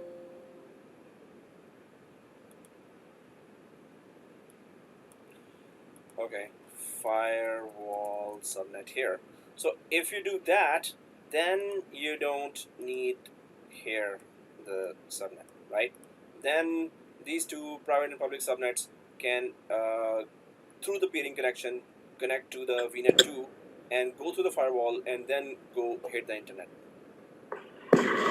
So basically, last time, if we exclude firewalls, we can do the peering and we can communicate with VNet 2, basically, right? Yeah. So as private VM and public, they both can talk to the VNet 2 machines, right? If peering So is there, this time, yes. Yeah. so this time we are including firewall. So let's say if we have a VNet 2 and we configure peering as well. So VNet 2 is going to talk to firewall first, or it's going to same as before, like it's going to talk to public and PM private separately, like individually. Yeah. So if the VNet 2 and the subnet is there, so we're gonna, first of all, we have to create a route table that specifically says that hey, private subnet and public subnet, you guys need to, whenever you're sending traffic outside, so it has to first go through the peering connection of VNet 1, VNet 2, and then hit this firewall. Then it goes outside to internet here, and this is the same for inbound as well. Whenever from the internet, the IP has been given for the public machine here, but it has to first hit this firewall on the VNet 2, and from there, whatever rules you applied, it goes through that rule, and then through the peering connection, it hits the public subnet. Then from there, you RDP into the private subnet. So we have to specifically, yeah, we have to. Okay. So we have to specifically define that. That this is the way. What we are doing is just within the one VNet, and so this is a good diagram for just how peering would have worked. And if I just go quickly for our diagram here, so ours is. Amir sir, I have one question in the previous diagram. Oh. So I have one question with the previous diagram. I mean, we have two VNet, VNet 1 and VNet 2. So without peering, can we do a side-to-side VPN to connect to VNet 1 to VNet 2 without peering? Yeah, so then if you go for side-to-side VPN, the main design rule will be that anything entering VNet 1, suppose this is the whole diagram, anything entering VNet 1 must go through VNet 2's firewall and then enter VNet 1. So if it is side-to-side VPN, yes, it is possible, but that VPN, you can create another subnet here, and that would be the VPN gateway that you can configure here. And then and exactly this is the same design for the other VPN gateway and the VNets. Suppose you're connecting to some other one in another subscription or same subscription, so that will just go through this. First it will hit the VPN gateway, then firewall, or first hit the firewall, then VPN gateway, and from there it goes to that. Yeah. Okay. So I need a VPN gateway in VNet 1 as well, right? So if there's peering, then you don't need that. Yeah. But for side to side, I need a VPN gateway with both VNet, right? VNet 1 and VNet 2. Yes, you're right. At least one of the VNets has to have, within the peering, at least only one of the VNets can have a VPN gateway when you're using peering. If you're not using peering, then yes, just put that gateway here. Firewall is here, and put one more subnet, which is VPN gateway, and then it will be in VNet 1. So if there's peering, any one VNet can have VPN gateway either here or there. Okay. Okay, guys, so let us go ahead and try to check out what we are doing. So yes, this is our diagram here, and which we have already created in the back here, which is quite messy. So what we're just doing here is, so this is private subnet that we already have defined. So let's go ahead and try to put, so PRV subnet and public subnet and firewall subnet. So let's try to create another subnet there, firewall subnet, and then we're going to, once we create the firewall subnet, then we're gonna try to check that how can we regulate the traffic and does it really work. So let us go ahead and so this is just the VNet 1 here. Okay, now till now the traffic is going through public subnet, so let's try to add a firewall subnet first of all, and then check if we are still having any connectivity. Once the firewall subnet has been added to VNet 1 and we don't do anything else, suppose we just add a subnet, we add a firewall, right? Then don't do anything. What firewall does by default is it simply blocks every traffic, but we did not tell public subnet and private subnet that there's a firewall subnet here through which our traffic should be going from now on, right? We didn't tell that. Like, we will not tell that once we create a firewall subnet. So once we just create a firewall subnet, then we're going to still try to go for connecting to public subnet just to check that does firewall subnet automatically blocks everything, or do we still have connectivity and we have to manually tell that, hey subnet, from now on your traffic is coming through firewall. So does it take over by default, or do we have to manually configure that too? That's the next testing, and then we're going to go for further testing as well. So let's go for creation of another subnet now. So we're inside the virtual network here, and the subnets are showing here inside our VNet 1. So we can go for another subnet and click that. Guys, somehow the documentation says that the name has to be exactly this, Azure Firewall Subnet. Subnet, it's not Subnet, it's Subnet. Azure Firewall Subnet, and well, we have been going through the IP ranges here. So 10.1.10 is private subnet, 10.1.20 is the public subnet. So yeah, 10.1.20 is private subnet, and 10.1.10 is public subnet. So we can go for 10.1.30 since I'm updating all the IP addresses here. So I'll just put that here as well. So it will be then 10.1.3.0/24. That can be our firewall subnet IP range.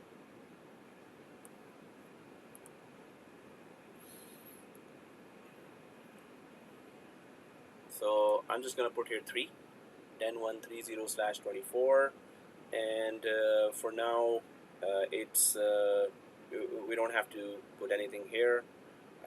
So just the name, Azure Firewall Subnet, just give exactly this name, and 10.1.30/24, and press OK.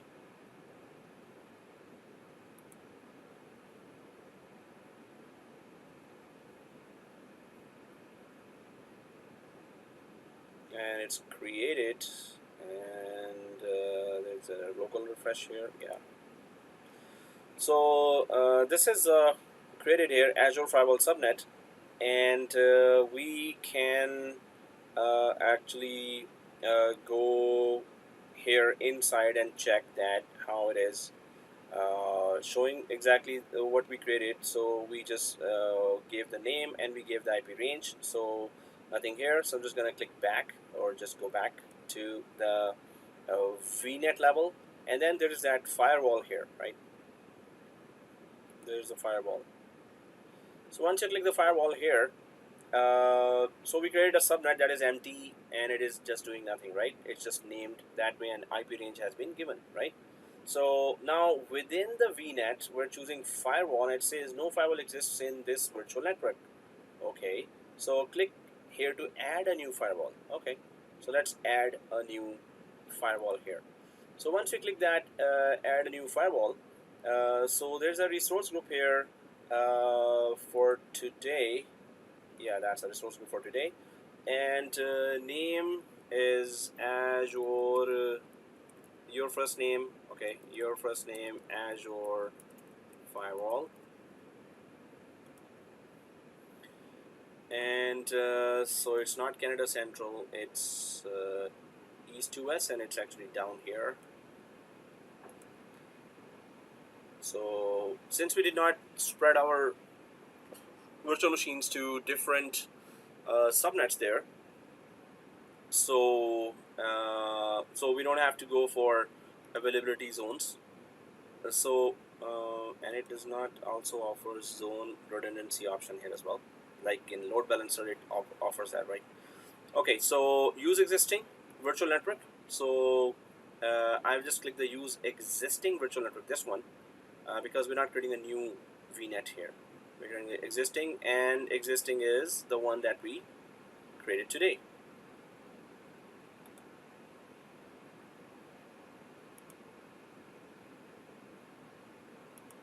Okay.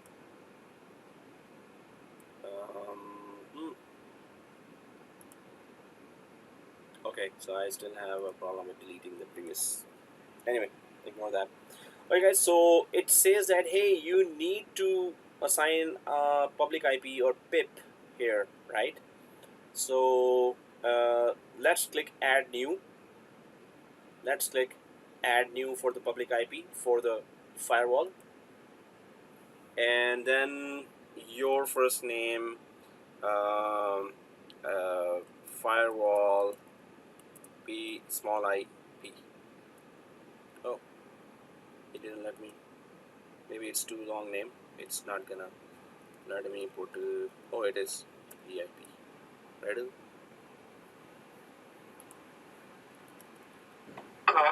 Amir sir, we have created a public IP address for our VM, right? So can we use that range here from existing list?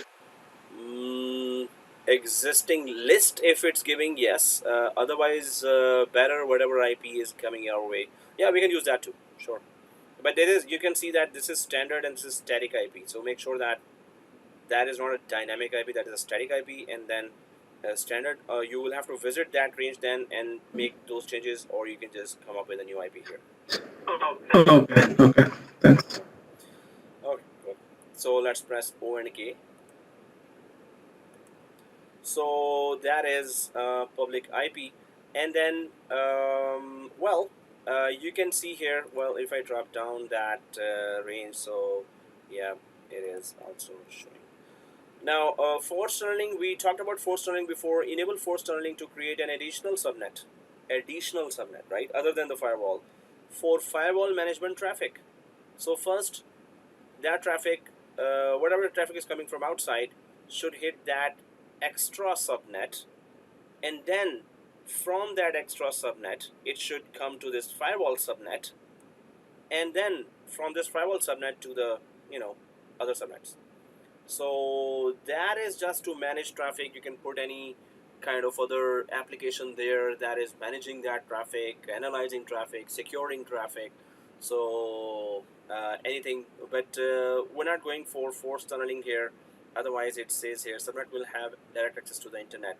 So if I click that learn more here, so when you configure a new Azure firewall, you can route all internet bound traffic to a designated next hop instead of going directly to the internet.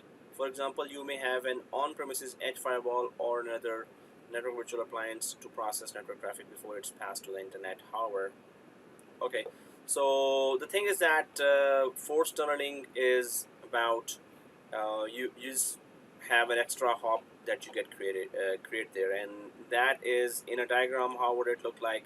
That if you had enabled forced tunneling, so it would just simply create another subnet, and you can put some extra security traffic here. Every traffic first hits this one, then hits firewall, then comes to the other subnets. So you want to just create another hop, it's up to you. We're not doing that, but there's an option that we can do that, right? Okay. So for both inbound and outbound traffic, right? For both inbound and outbound traffic, it has to hit this extra subnet now if we had created forced tunneling. So here, yeah, so when we're creating a firewall, so this is what it's asking. Hey, which VNet are you connecting me to? And then are you giving me a public IP? Yes. And no, we're not creating a forced tunneling here. So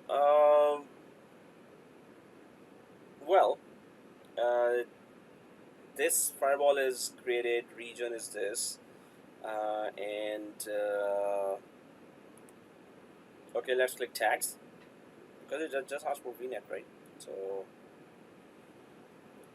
and review plus create, so that's it, review plus create.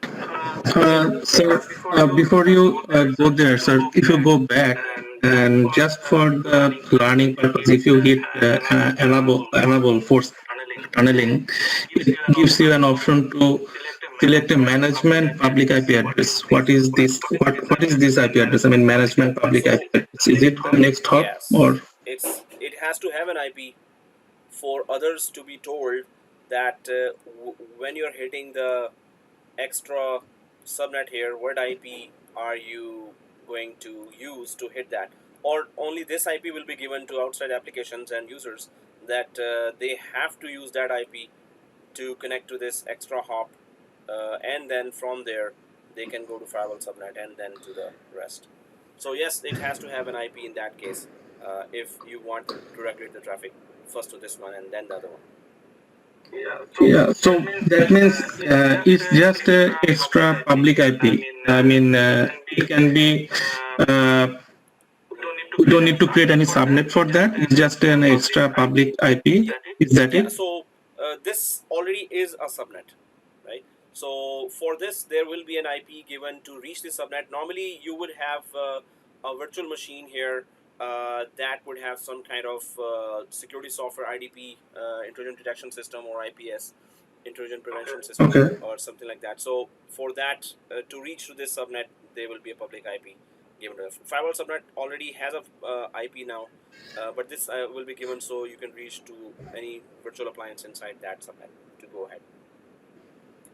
Okay, so from that drop-down list, I should have that particular VNet virtual appliance public IP, right? Yes, exactly. So choose public IP. Okay. This will IP will be given to that extra subnet here, and once it reaches there, then you can just fix in the rules that hey, when it reaches there, it has to hit that appliance, or simply just go here, go to this subnet and don't touch anything, and then go ahead to the firewall subnet. You can just leave it empty, and or you can put in the firewall rules that hey, when it goes there, it has to actually have it should hit an appliance inside as well. So but yes, for now here it will be just a public IP of the extra subnet that the people should reach first. Yeah, so we can create that either, or we can have that from the drop down, Exactly. right? If I click the add new here, so again, yeah, we have to just check that it never changes. Static and standard just covers all zones. Standard. Yeah. Basic just covers any one zone. So yeah. Yeah. So just like in firewall. So we're gonna Okay. disable that, and after creating this, then we can take a break as well. So let's go ahead and click tags here, review plus create, and then create.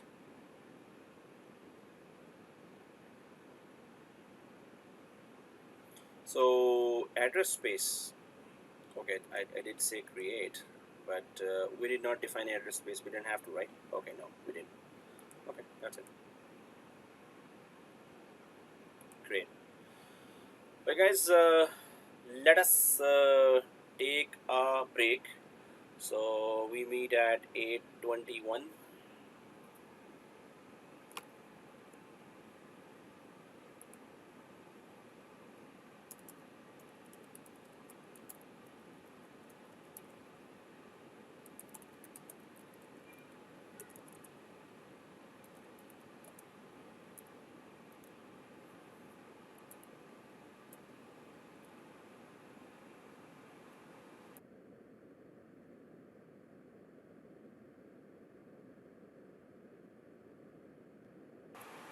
Alright guys, hopefully you're able to hear me. And alright, yay. So guys, here we have deployed the sub and net as well. And what we need to do is to be able to stop that connectivity of RDP from our public subnet. So what we're doing here is we already have this virtual machine here, and we have a virtual machine here, and that virtual machine we already know that this is PRVM accepting traffic from pub VM, Boston VM. So what we are able to do right now is that we are just not using the firewall subnet, and we're just connecting directly through public IP. So we don't want that. So we want, as soon as the firewall is properly configured, it is implemented, but when it is properly configured, so we should not be able to do this, right? So this connectivity, direct connectivity, should not exist now. Well, not now, like we need to do something else now. So what is that something else? So we have deployed firewall subnet, and we have created firewall as well. And what we need to do is that we need to tell the public subnet, hey public subnet, you're not supposed to get the traffic directly connected. You're supposed to get traffic through the firewall from now on, right? So how do we convince public subnet to do this? So for that, we have to create our custom route, not tout, it's a route table.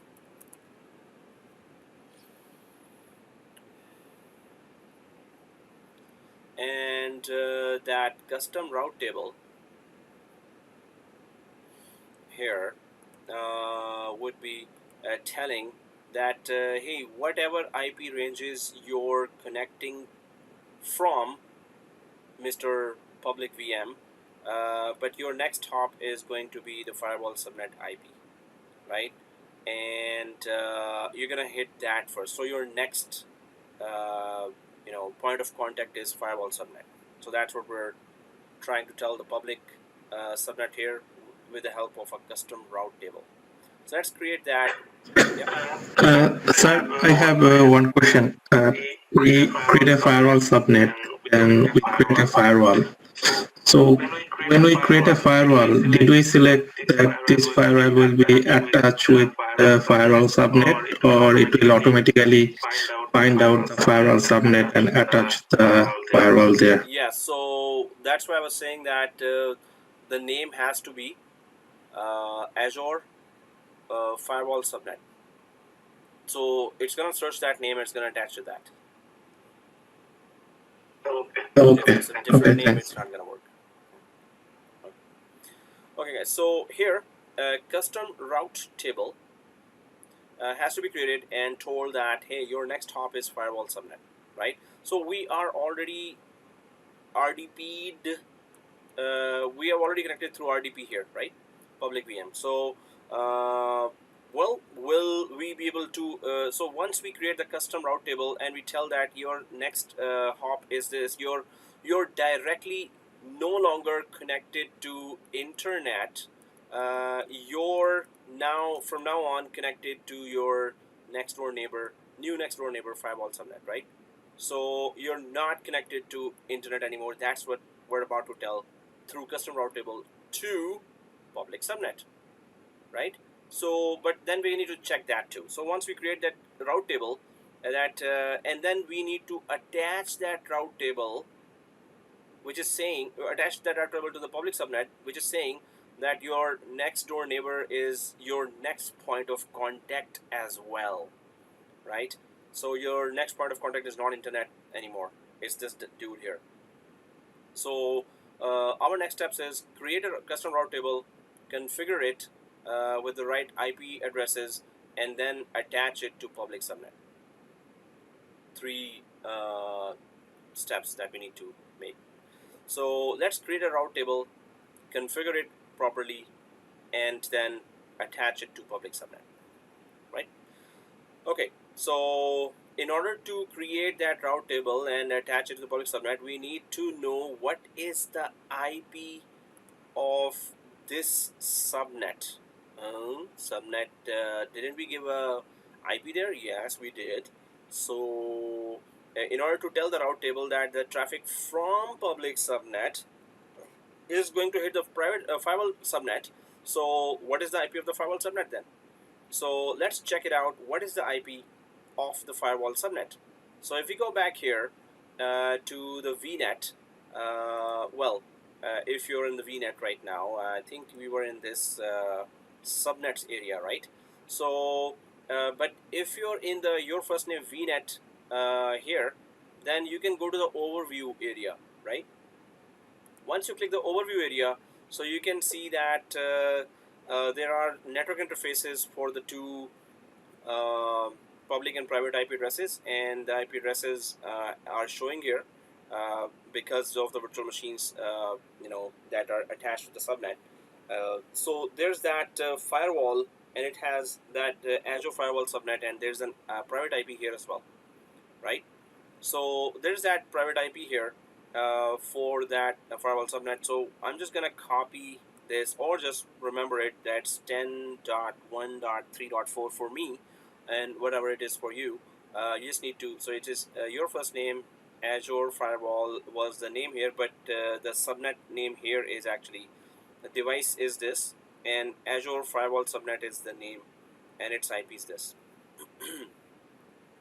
So 10.1.3.4, this is the IP I am remembering, but what do we need to do now? We need to create a route table. So let's go to where?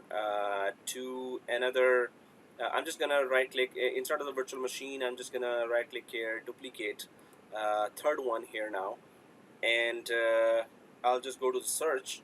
Where do I need to go? To the, just type here route in the search of our duplicated tab,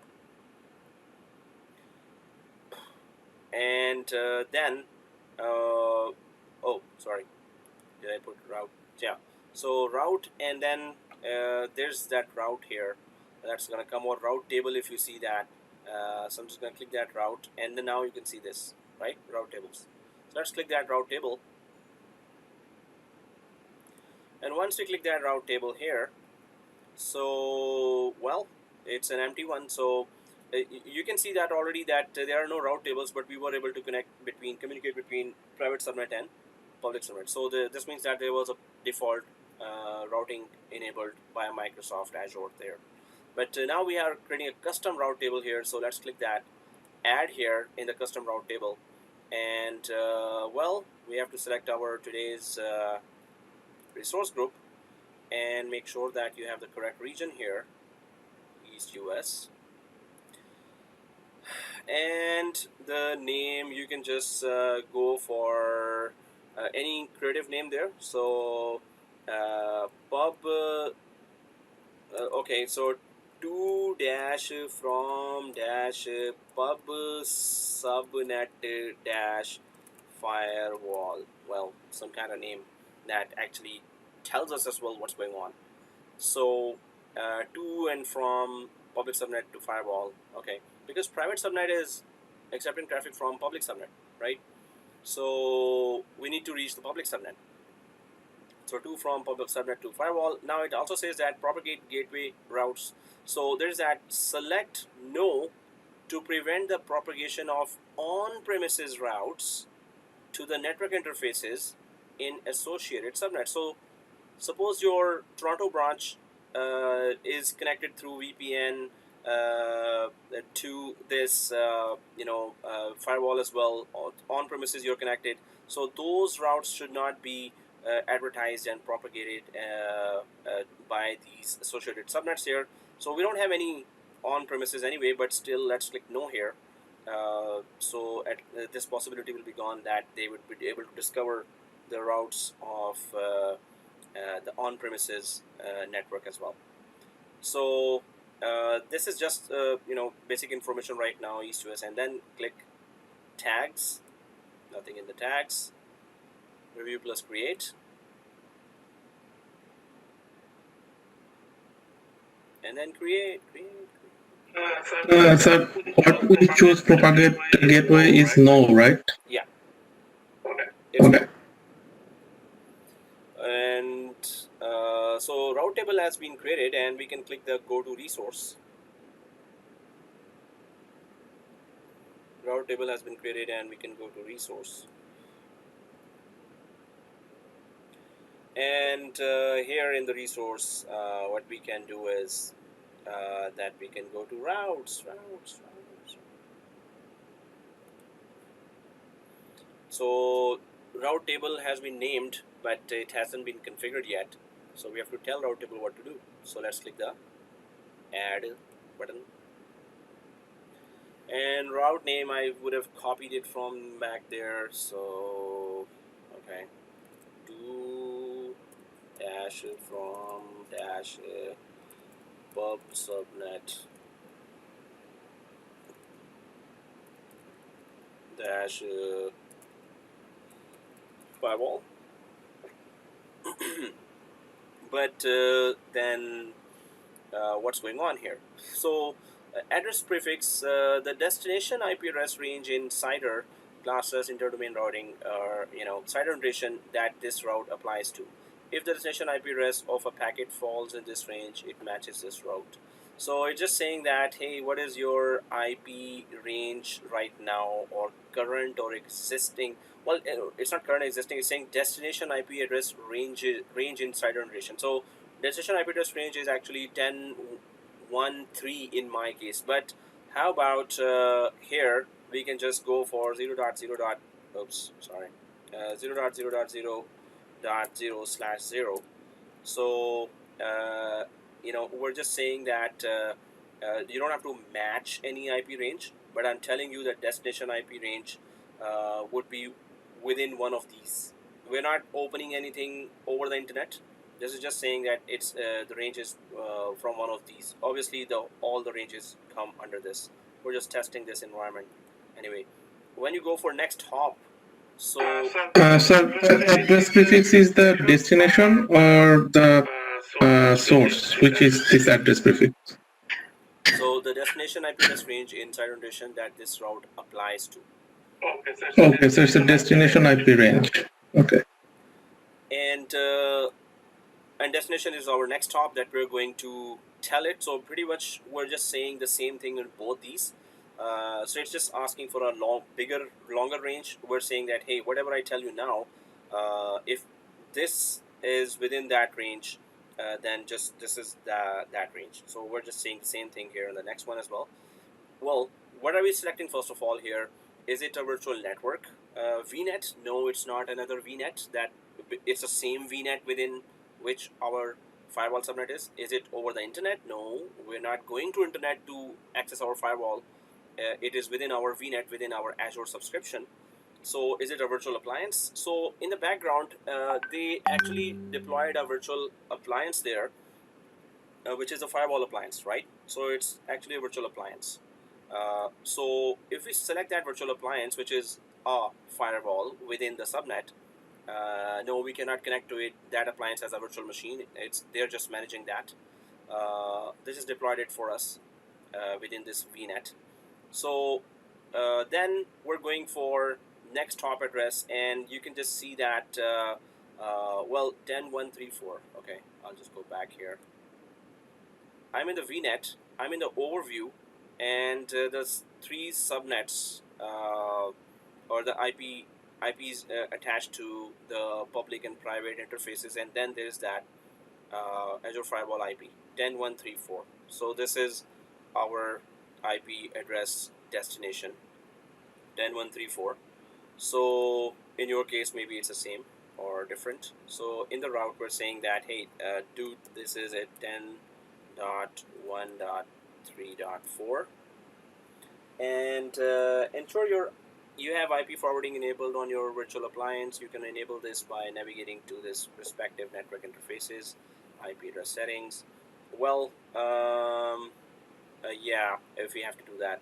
So right now we're just going for some outbound traffic testing there. That firewall block anything and allow anything? Can we allow from some rules there or not? So 2 from public subnet firewall, and then this is what we have configured here. So press OK. So this is a custom route that we have created, and it just says that, hey, your next hop is this.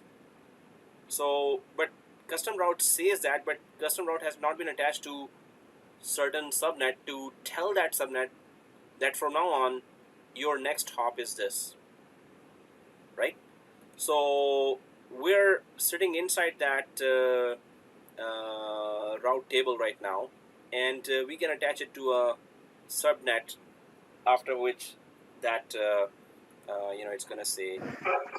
Sir, here in the address prefix, shouldn't we use the address for our VNet, because all the traffic's coming and going from that VNet 1, right? So should we put the address prefix here for the VNet 1? Yeah, we can put that too. This is just a test environment, so we're going for this. But you can go ahead and put that address as well. It's going to work that way. It's going to work this way as well. Okay.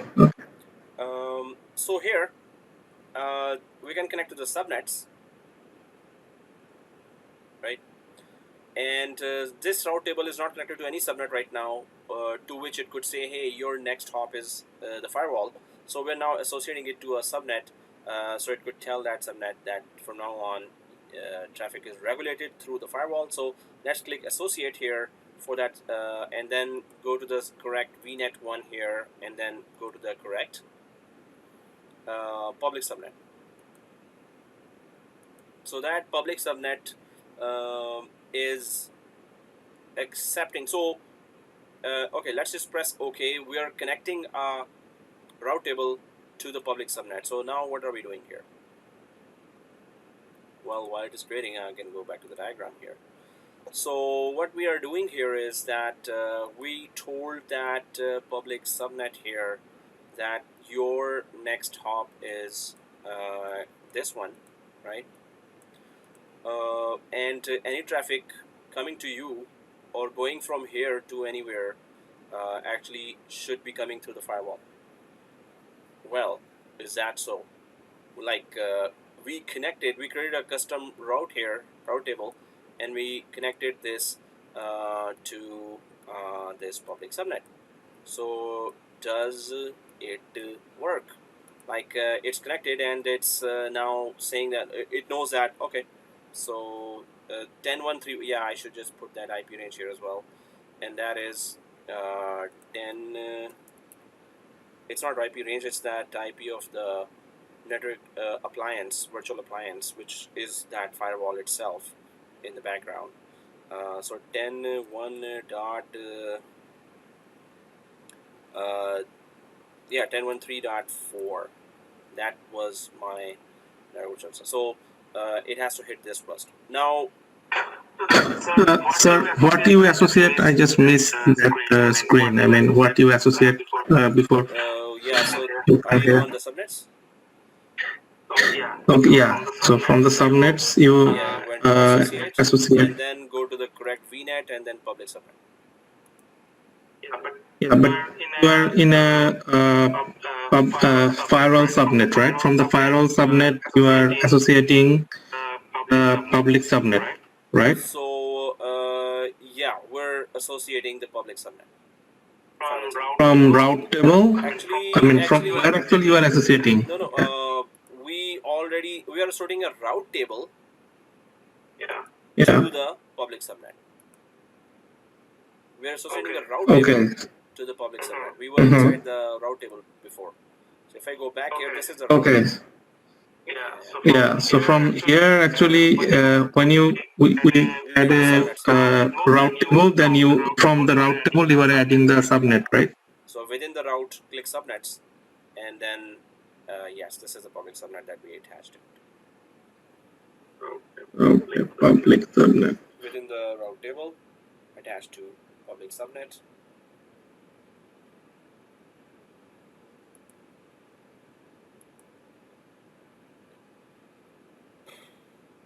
So guys, just disconnect from your RDP machine, disconnect your RDP connection to your public machine and those who are following, and then connect again, right? So I will go to my virtual machine here. This is my public machine. I cannot connect to the private machine anyway, but this is the public machine, RDP, and then there is that download RDP file, which is already actually downloaded.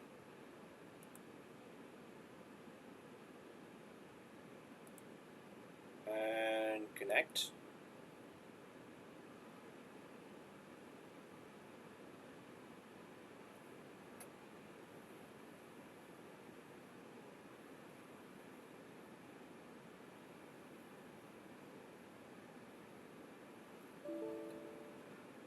Well, for me, it's not connecting. Is it connecting for you?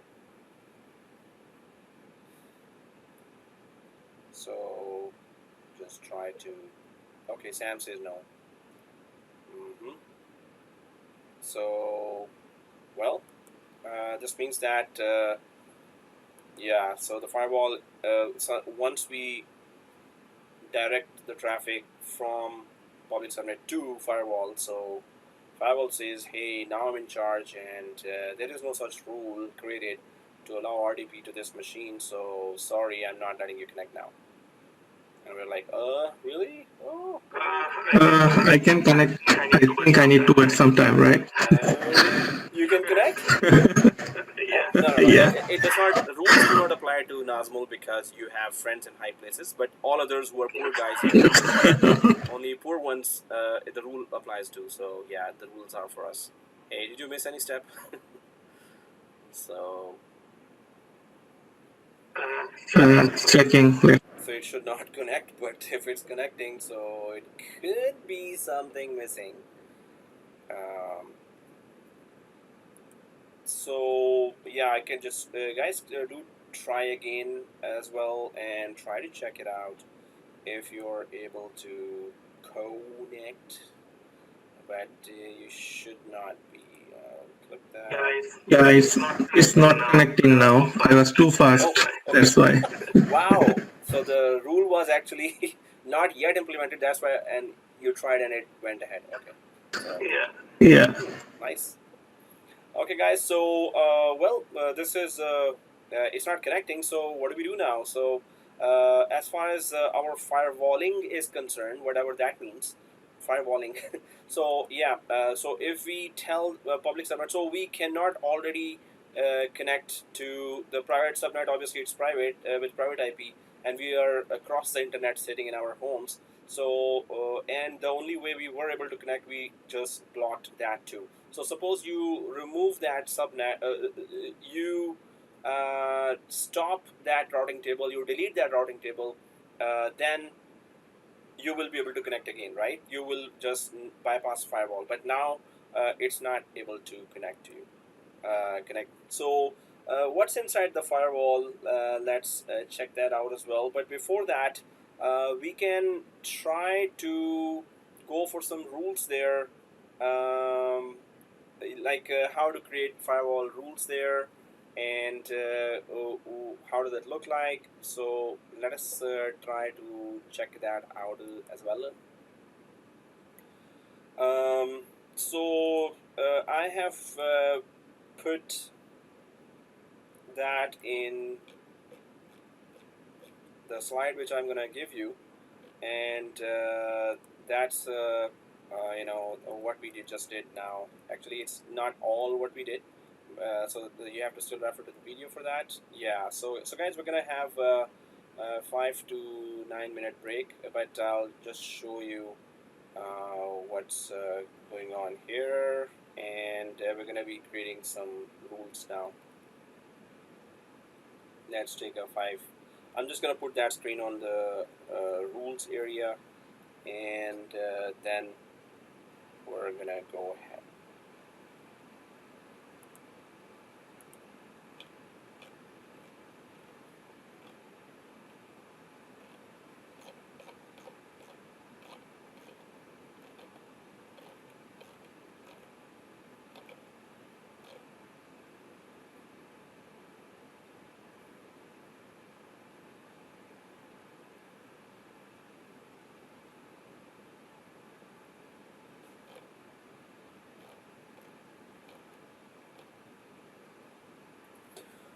Okay, 5 to 9 minute break, and then we come back.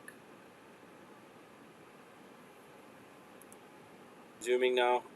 Okay, let me repeat that. So I've opened this document after the break, guys, and I have put it on the other screen. But where we went, I went to the virtual network here, and then we went for firewall here, and then we went for the firewall that we created there. And within that firewall, there's rules area here. And in the rules area, we have then this Nat Rule Collection. So let's go to the add Nat Rule Collection here. And that Nat Rule Collection, Network Rule Collection, sorry, select the Network Rule Collection. Oh, sorry. Nat Rule. Yeah, DNAT Rule. So we're creating a DNAT. What is DNAT? Destination Network Address Translation.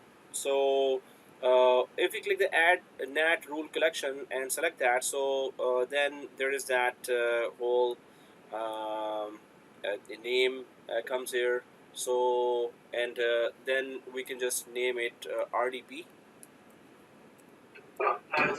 Sir, why we are creating this rule in the net rule? Why not in the network rule collection? What is the difference? Well, the difference is that it's the firewall works that way. First of all, it has Microsoft documentation says that, but normally we should be able to do that with network rule. Normally, what happens in network is you define network ranges, right? So this network range is traffic is allowed from this network range to that network range. But yes, from network also we can do that, because they have made some categories here. When we talk about NAT, there are two ways. There's a source NAT, SNAT, and then there's a DNAT, or destination NAT. So that just means that you have a machine that has a private IP that needs to connect there, that is expecting connection from somewhere. So if I go back to the diagram here, there is our machine, or our machines in our public-private subnets. They have a private IP here. Now that private IP is expecting RDP connection from over the internet. Obviously, this means that it is expecting from a public IP a connection made through the firewall to the VM with its. We're gonna use that public IP, but it also has a private IP as well. So NAT would be just used wherever the translation is required to be done for the connection from public IP to private IP. And DNAT just means that, okay, destination IP, destination NAT. What is that? So it would be ultimately a private IP based machine in the background that firewall is forwarding traffic to. While in network, you have to define that from this IP range, I'm connecting there to this IP range, whatever the IP range is here, from this port. Although, yes, you can make those rules to work for this IP to this IP, but this is actually translating from public to private, while in network we go for full IP range to a full IP range. But yes, we can do that from network rule as well. I'm just following the official documentation for now. We can try with the network rule as well. Microsoft did not actually do this RDP connection from the network rule, but I have to check that too, because I'm just simply following the official documentation here for this. And since they made it to be working this way, and it makes sense that destination NAT rule from public IP to private IP translation, it requires a DNAT then, when there's a translation of public to private is required. If it's public to public IP, then yes, we can go for network as well. Okay guys, so here, this rule allows you to connect a remote desktop to the, whatever the machine they have there. So we're going to go for NAT, but later we can try for that as well, other one. Okay, let me just go ahead. So yeah, we can just follow the document. I just gave you that link as well.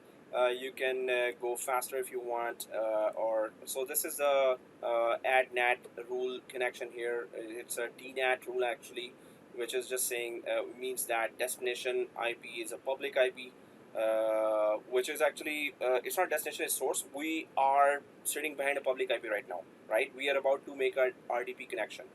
So from our public IP to that machine, we're connecting, and it has a private IP as far as the firewall is concerned, although it has a public IP as well.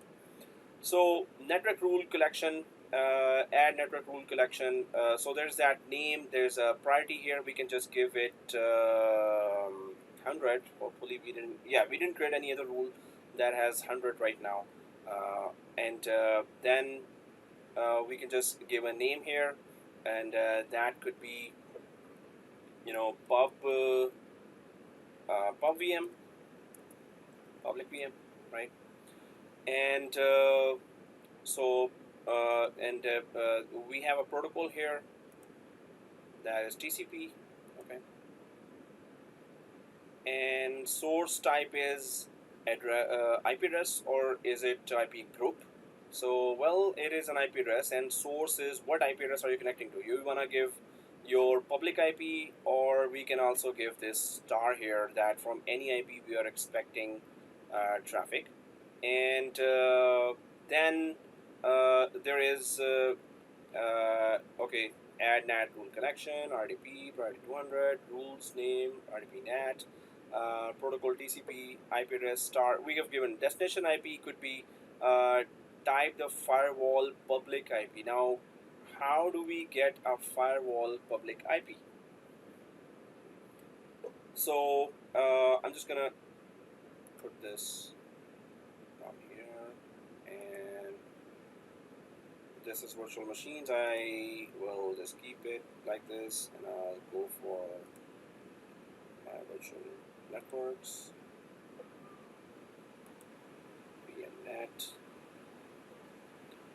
overview, and we did assign a public IP here, so that should be address space. Wasn't it an overview?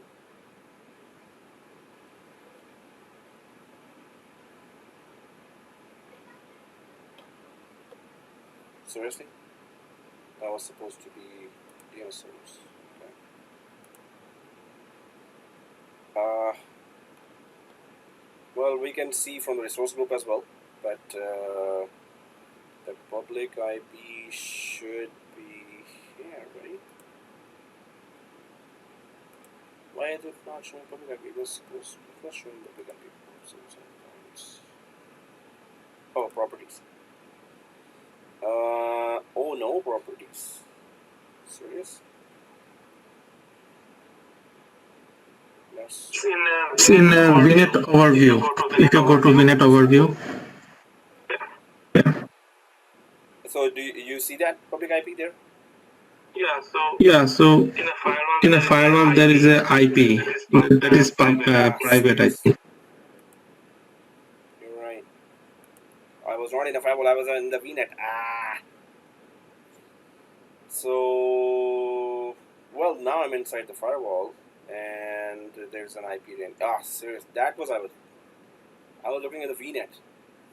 Okay, thank you. And this is my IP. Serious. I was in the VNet and looking for public IP for firewall. So I'll just put it there. This is the Nat rule here, and destination address.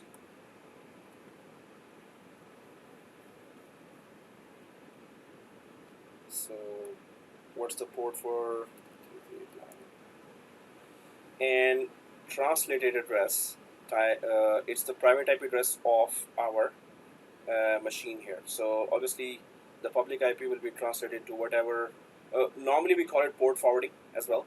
So if you configure your home firewall port forwarding normally, so public IP to private IP, just put the private IP there that it's going to. So what is the private IP of our virtual machine in the public subnet? So I'm just going to go to the virtual machines area, and there is that public IP here, although it has a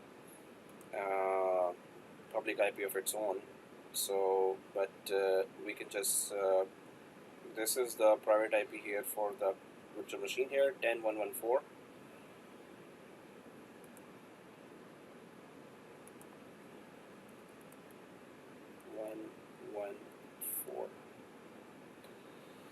And translate it to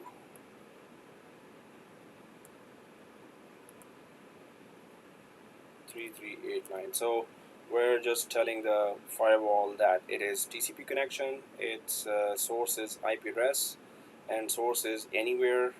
Destination is, yes, our public firewall, and it's translating to this machine that is sitting inside the next hop of the firewall here.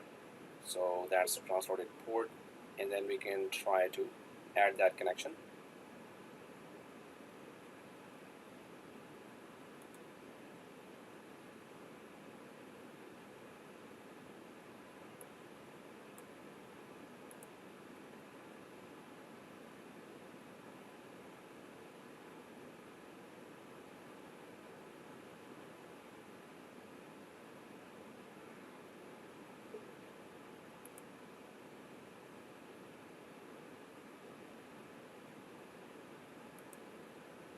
Oh, okay.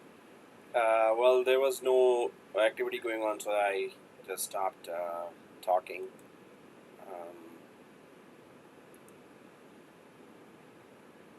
So still no voice?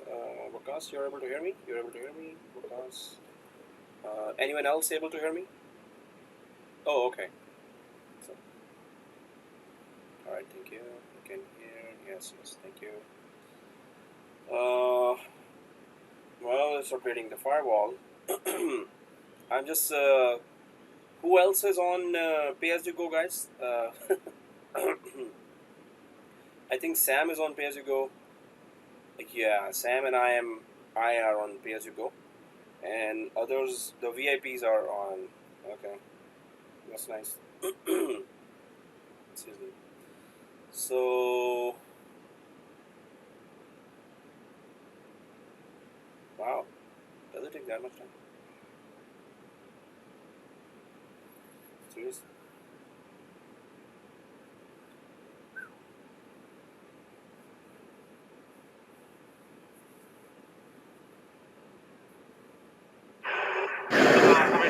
Amir sir, why we are putting private IP of a public VM?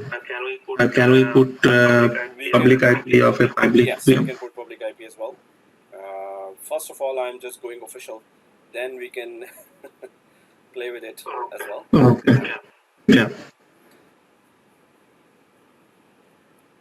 But that also means that we can also put the IP of the private VM actually. That so suppose normally they have given the tutorial for step-by-step in official documentation for that scenario where we're supposed to actually have all the virtual machines as private IP addresses, so it could be more secure, and none of the virtual machines should be on public IP. So private network is more secure than public network, so that's good. Well, seriously, it's taking that much time?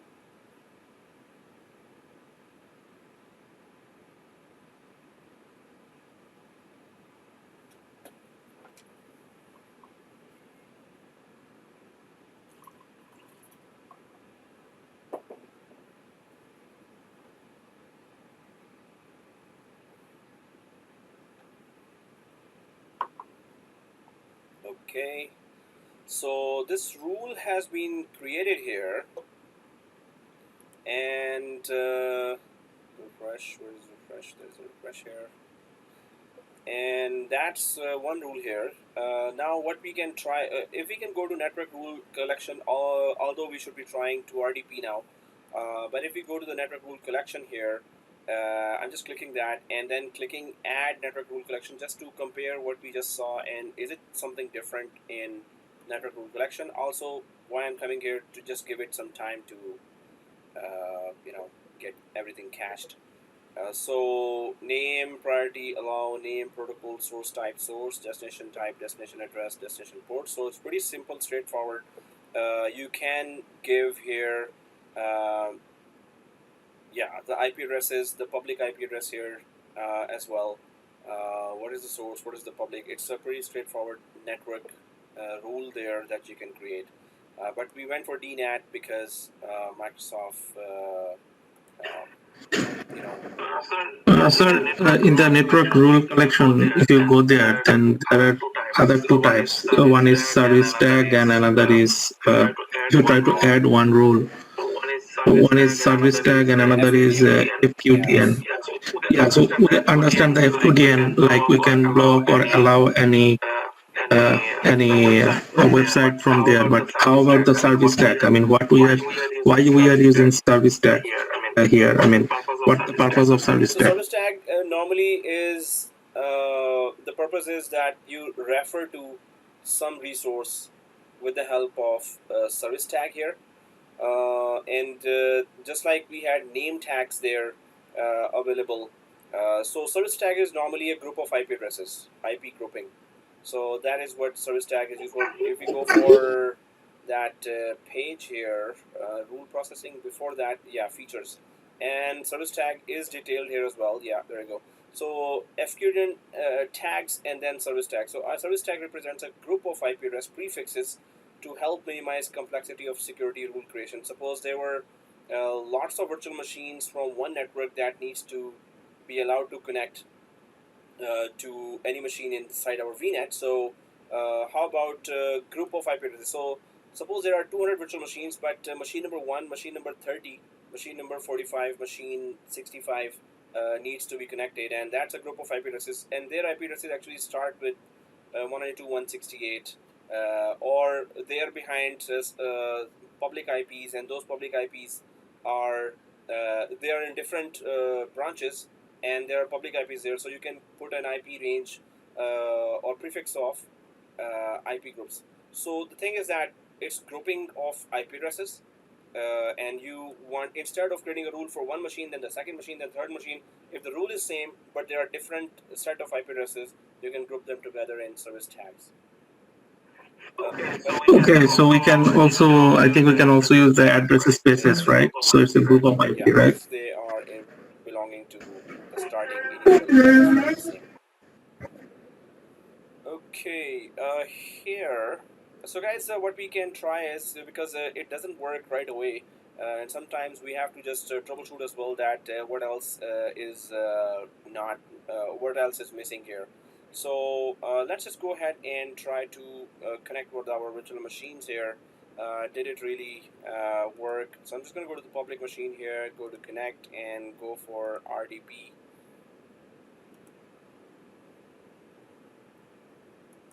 Save. I should have gone for that. Already downloaded.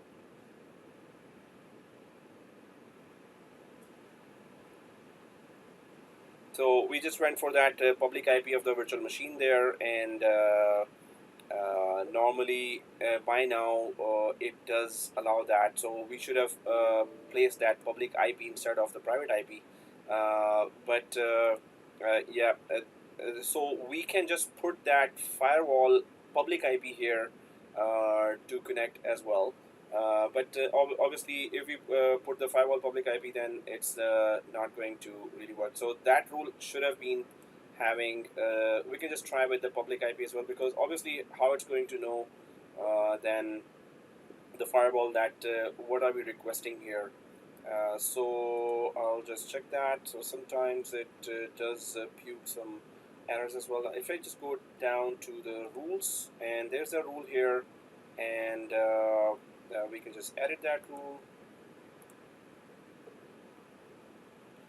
First, we're just putting that IP. So destination address is actually this, right?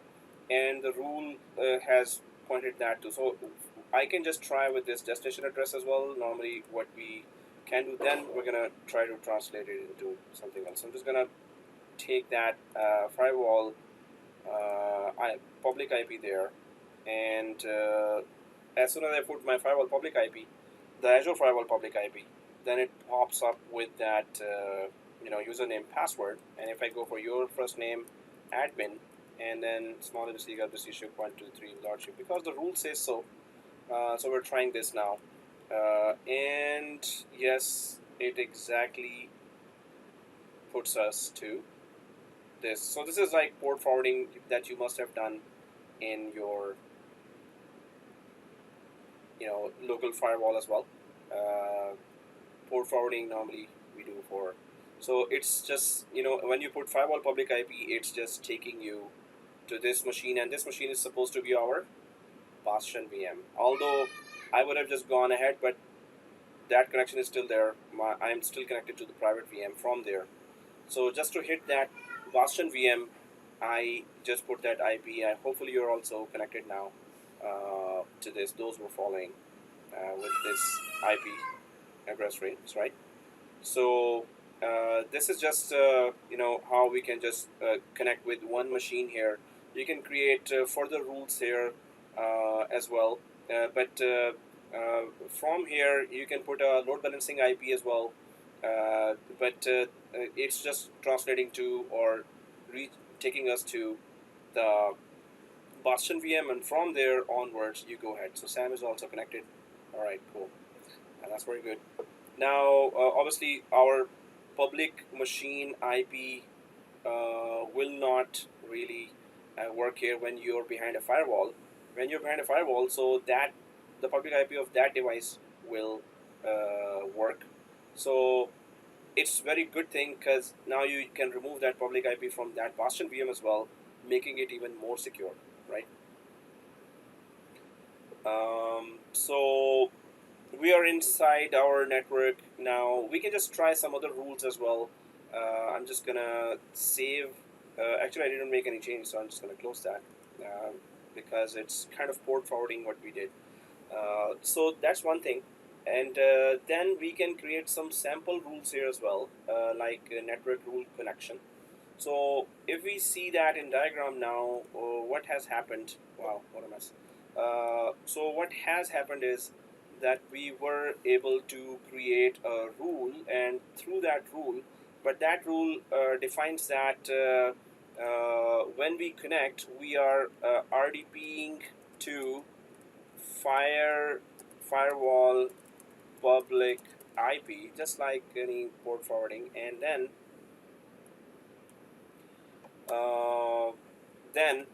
it translates, which just means forwards. In other words, translates to our Bastion VM.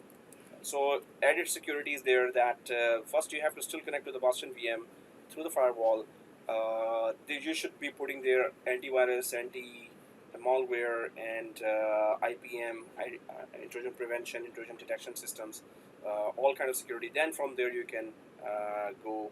So it's still working like public and private subnet that we were creating. The only thing is now we are having a powerful stateful firewall to let us connect to the Bastion VM. So it simply translates with that rule. But this is one rule, RDP2. This is one rule that we allowed incoming traffic to our Bastion VM, and from there we're securely connecting to our environment. Then how about those virtual machines inside? Can I ping from my public VM, which is no longer public, it's also private now, because you cannot connect it from internet. Sir, can you check one thing from the VM we are connecting? Can you check the IP of that VM? It should be the same IP what we put as a private IP in the rule, right? Okay, again, where do you want me to go? You connect to the VM. Okay, you want me to go inside the VM. Okay, I'm inside. Yeah, inside the VM, if you can check the IP of that VM, is it showing the same IP we are putting as a private IP for the public VM? So I'll just check the IP configuration from details. Yeah, it's 10.1.1.4. Okay. So we're good. Okay. So, okay, guys. So let's create some more rules here, just to know that what else. Guys, one more thing here. When I was saying, let's play with some more rules. Can we ping Google DNS from this machine? Ping 8.8.8.8. So we should have. Oh wow, that's too many 8s. This is too many, IP. Are you able to ping 8.8.8.8? So firewall is supposed to simply block everything, right? So outbound and inbound, right? So this means if we cannot connect to ping 8.8.8.8, then we can just try to add a rule there that would let us ping from within our Bastion VM or the jump PC or jump box to the Google DNS, right? And that's the other rule, and that's what the picture I was showing there as well, or this one. We can go for first of all add network rule collection, and there you can just define very easily what is name, protocol. You can give priority as 200, action is allow or deny, and then source. Everything is denied anyway, right? So source address, destination address, and destination ports. So you just have to define that for any site that you're opening, and this is an outbound traffic now. First we enable the inbound traffic for RDP connection. now we're enabling from inside to outside one link. So let's go to add network rule collection and create one more rule, and then try to check that after adding this rule, are we able to connect to 8.8.8.8 or Google's DNS? And it's a UDP connection. It's available from over the internet, from anywhere. So if we go to the next rule here, network rule collection, and then we go for add network rule collection here for under the network rule collection. So you can then just put here, just like that picture, allow DNS. So just to have a sample rule to check that what's going on, how do we make it able? So priority is, we can say 200. That's the best practice. Any other rule, you're going for 100, 200, 300, 400, up to 65,000. And then it is either allow or deny, right? So we can just go for this. Google is the name, UDP is the protocol, source address anywhere, but destination address is actual 8888, which is the IP of Google DNS, and destination port is actually, it's a DNS, so it's port 53, right? So we can just put that information. Name is Google. Okay. Google. So protocol is TCP. Actually, okay, UDP. We don't want confirmation of that connection, but you want to put TCP, you can still put TCP. I'm putting UDP here. Source type is IP rest, but the source is from any IP, from any of our machines inside the VNet, right? And then destination IP address is 8.8.8.8. I think it's behind that they will have thousands of machines, and it could be the IP of a load balancer or DNS, and the port would be 53. So this is what we are trying to check, if we can actually make that ping, or at least name resolution is available with the help of Google here. So we can just click add here. Actually ping is ICMP, right? And 53 or DNS, so it's just name resolution. Okay, does it really, man, it takes forever.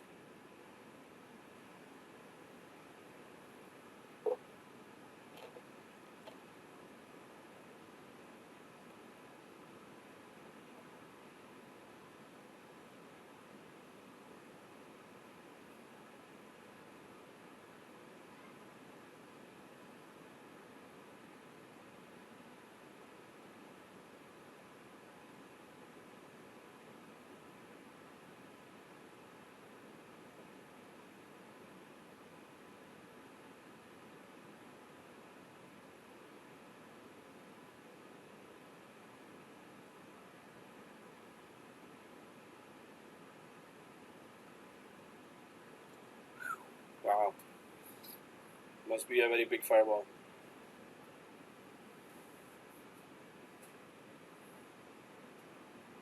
Serious.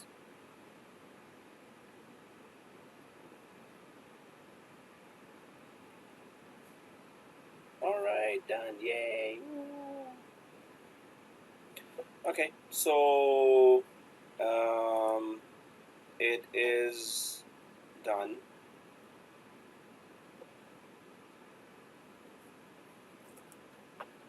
I'll go back to the machine here. And well, I'm not expecting it to work right away, but one thing is that it is timed out. The second thing is NS lookup. We can just try that too. Or does it resolve DNS?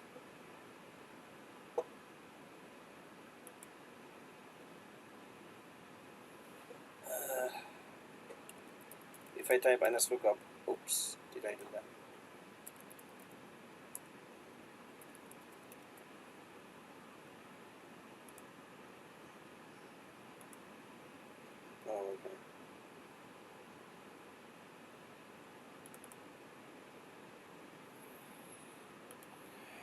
ns lookup.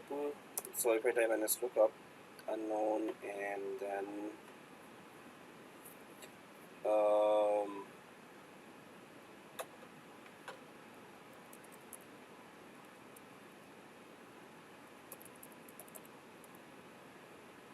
actually it resolves.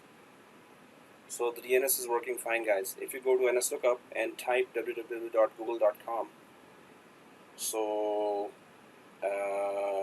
yes, it resolves to this google.com, and it gives the actual IP, which DNS server on that side actually resolved it. So as NS lookup, name server lookup for any site. So through Google we are doing this, name resolution, but is it just for Google? Because I can just type here Microsoft.com, and yeah, it is giving all the IP addresses. So through Google now DNS, it is resolving this other website addresses as well. Now that's just DNS related testing that we're doing. After that, you can also go for application rule collection. I'll just close that. So in application rule collection, let's go inside and then check it out. So normally, so outbound access to google.com or any other Fqdn that we want to try, then we can go for application rule. But do we already not have access to google.com here? So if I go to the browser, or do we have internet already, or do we not have internet already?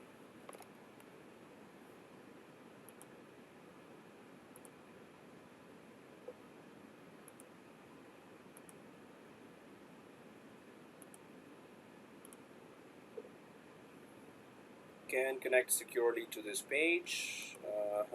Okay, Google. Nope, nothing. Action deny, no rule match, proceeding with default action. So no, first of all, we don't have internet, and especially we cannot open google.com, right? So how about we create a rule that we want to open Google and it says HTTP, or we want to open it with HTTPS or HTTP, but we should be able to open that, right? So the firewall is pretty strong, and it's not letting you connect anywhere unless you make a rule for that. So that's good. Okay. I can connect internet. I mean Google, Yahoo, everything. Sorry, how many? Oh, sorry. Yeah, I can connect internet from that VM. I mean Google, Yahoo. You can connect. Yeah. And anyone else testing? Sam, are you able to connect? So, oh, that it was that. Yes. 9:26. No, that was not current. Yes.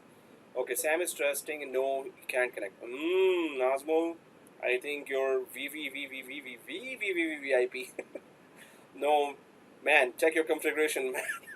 Are you totally following me or what? I think I messed up. I think. Let's check. Either VVVVIP or I think you have to start from scratch or check when the video is released that what is not working, because it's supposed to not connect, and thank you, Sam, for confirming that. It's not supposed to connect. Okay, but yeah, so well, we're gonna create a rule, and we tried it. Google.com doesn't work. Any other site doesn't work. Microsoft default site doesn't work, and pretty clearly it said that if you go for Google, that it actually denies it. Firewall says make a rule, otherwise you're not going anywhere, right? But after rule creation, does it work, right? So we're going to check that. So application rule collection, and then go for add application rule collection. It's also not, it's pretty straightforward as well, that this time you're targeting an Fqdn, fully qualified domain name, right? So this is that rule. I had to take screenshots, right? A lot of screenshots here. The rule actually is just this, that priority, we can just make it, well, we made a priority 300, we can make it priority 300. And this is, oh, sorry, not this one. Seriously. So we're going to fill it this way, right? Allow search and priority 300, allow, and then we're going for target Fqdn, and it is search asterisk source address, like within our network, any machine, and what protocol are you interested in to open that through the firewall, HTTP, HTTPS, and then target Fqdn is google.com, right? So this is pretty simple and straightforward, seems that way, so let's try it. And let's go for target Fqdn here. Oh, first of all, sorry, name.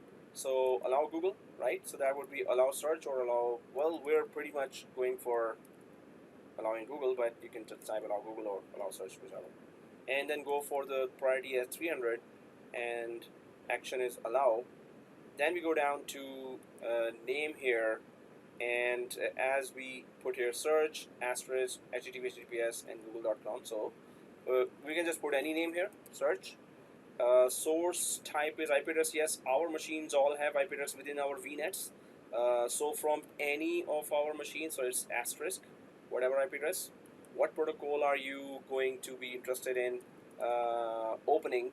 HTTP colon HTTPS, right?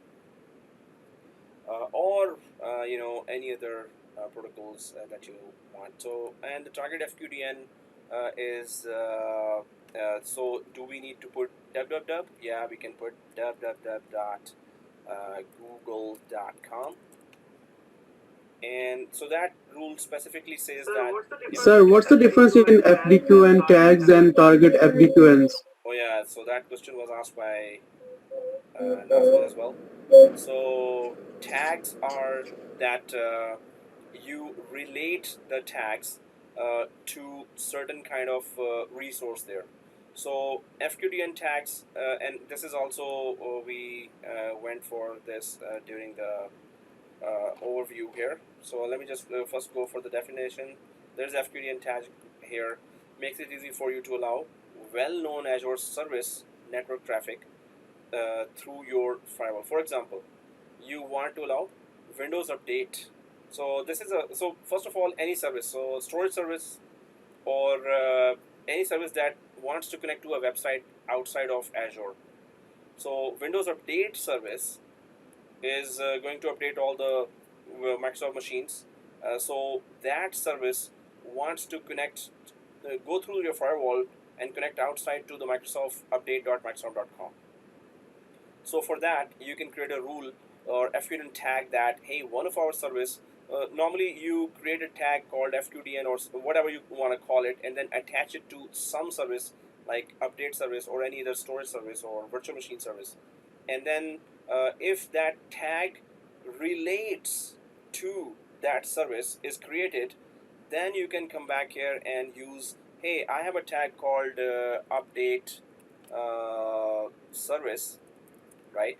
And I want to go to a URL through this HTTP colon, or not colon, comma, HTTP comma, HTTPS, and then Fqdn tags. So actually this is the service, Windows Update, sorry, I put there. So this is the Fqdn tag will be defined here, and the source IP address asterisk, and then whatever name of that service is there. So Windows Update service wants to communicate through the firewall to the Windows Update site, which is update.microsoft.com. I think that's the URL, or it's going to be something different. So it's not that. But when you go for WSUS, normally it's update something something.microsoft.com. Anyway, one day, Monday or Sunday, it's going to open. Okay, anyway. So it's supposed to open through firewall with whatever service you have attached. So Azure Backup, Windows Diagnostic Service, HD Insight. So these are some of the Fqdn tags that Microsoft supports. Maybe later it will add 20, 30 more. but you can just select through that, and it will try to. So source IP address could be any IP address that you are choosing, and the source.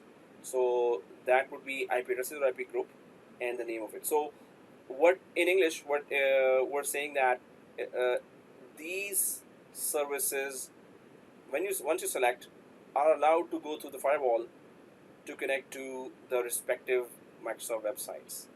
And if you select the Windows Azure backup, so there's a backup.azure.com website.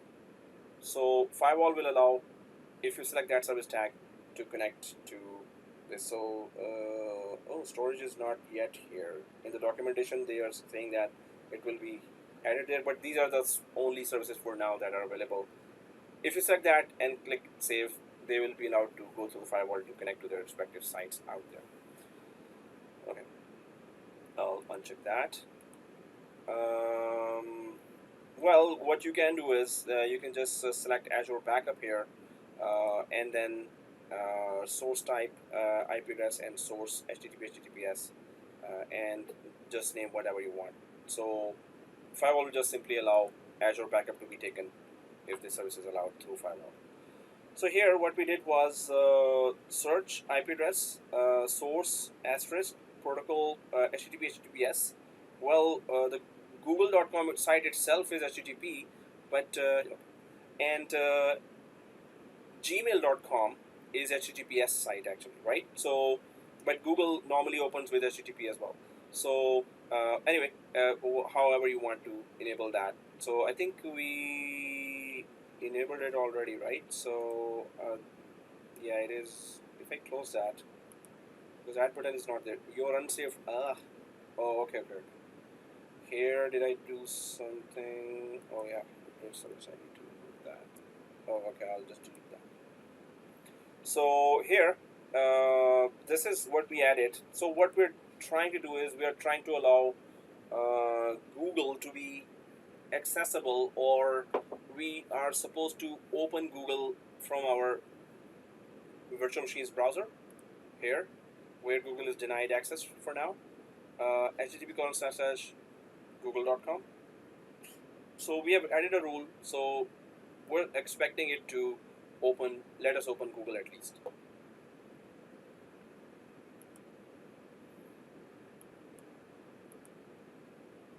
Updating firewall, yeah.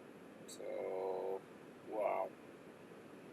For other target, I need to create rule like, yes, exactly. Ali says yahoo.com. So yeah, just add that site as well, or you want to add some more, same rule, same way, but keep on adding other URLs, Fqdns if you want.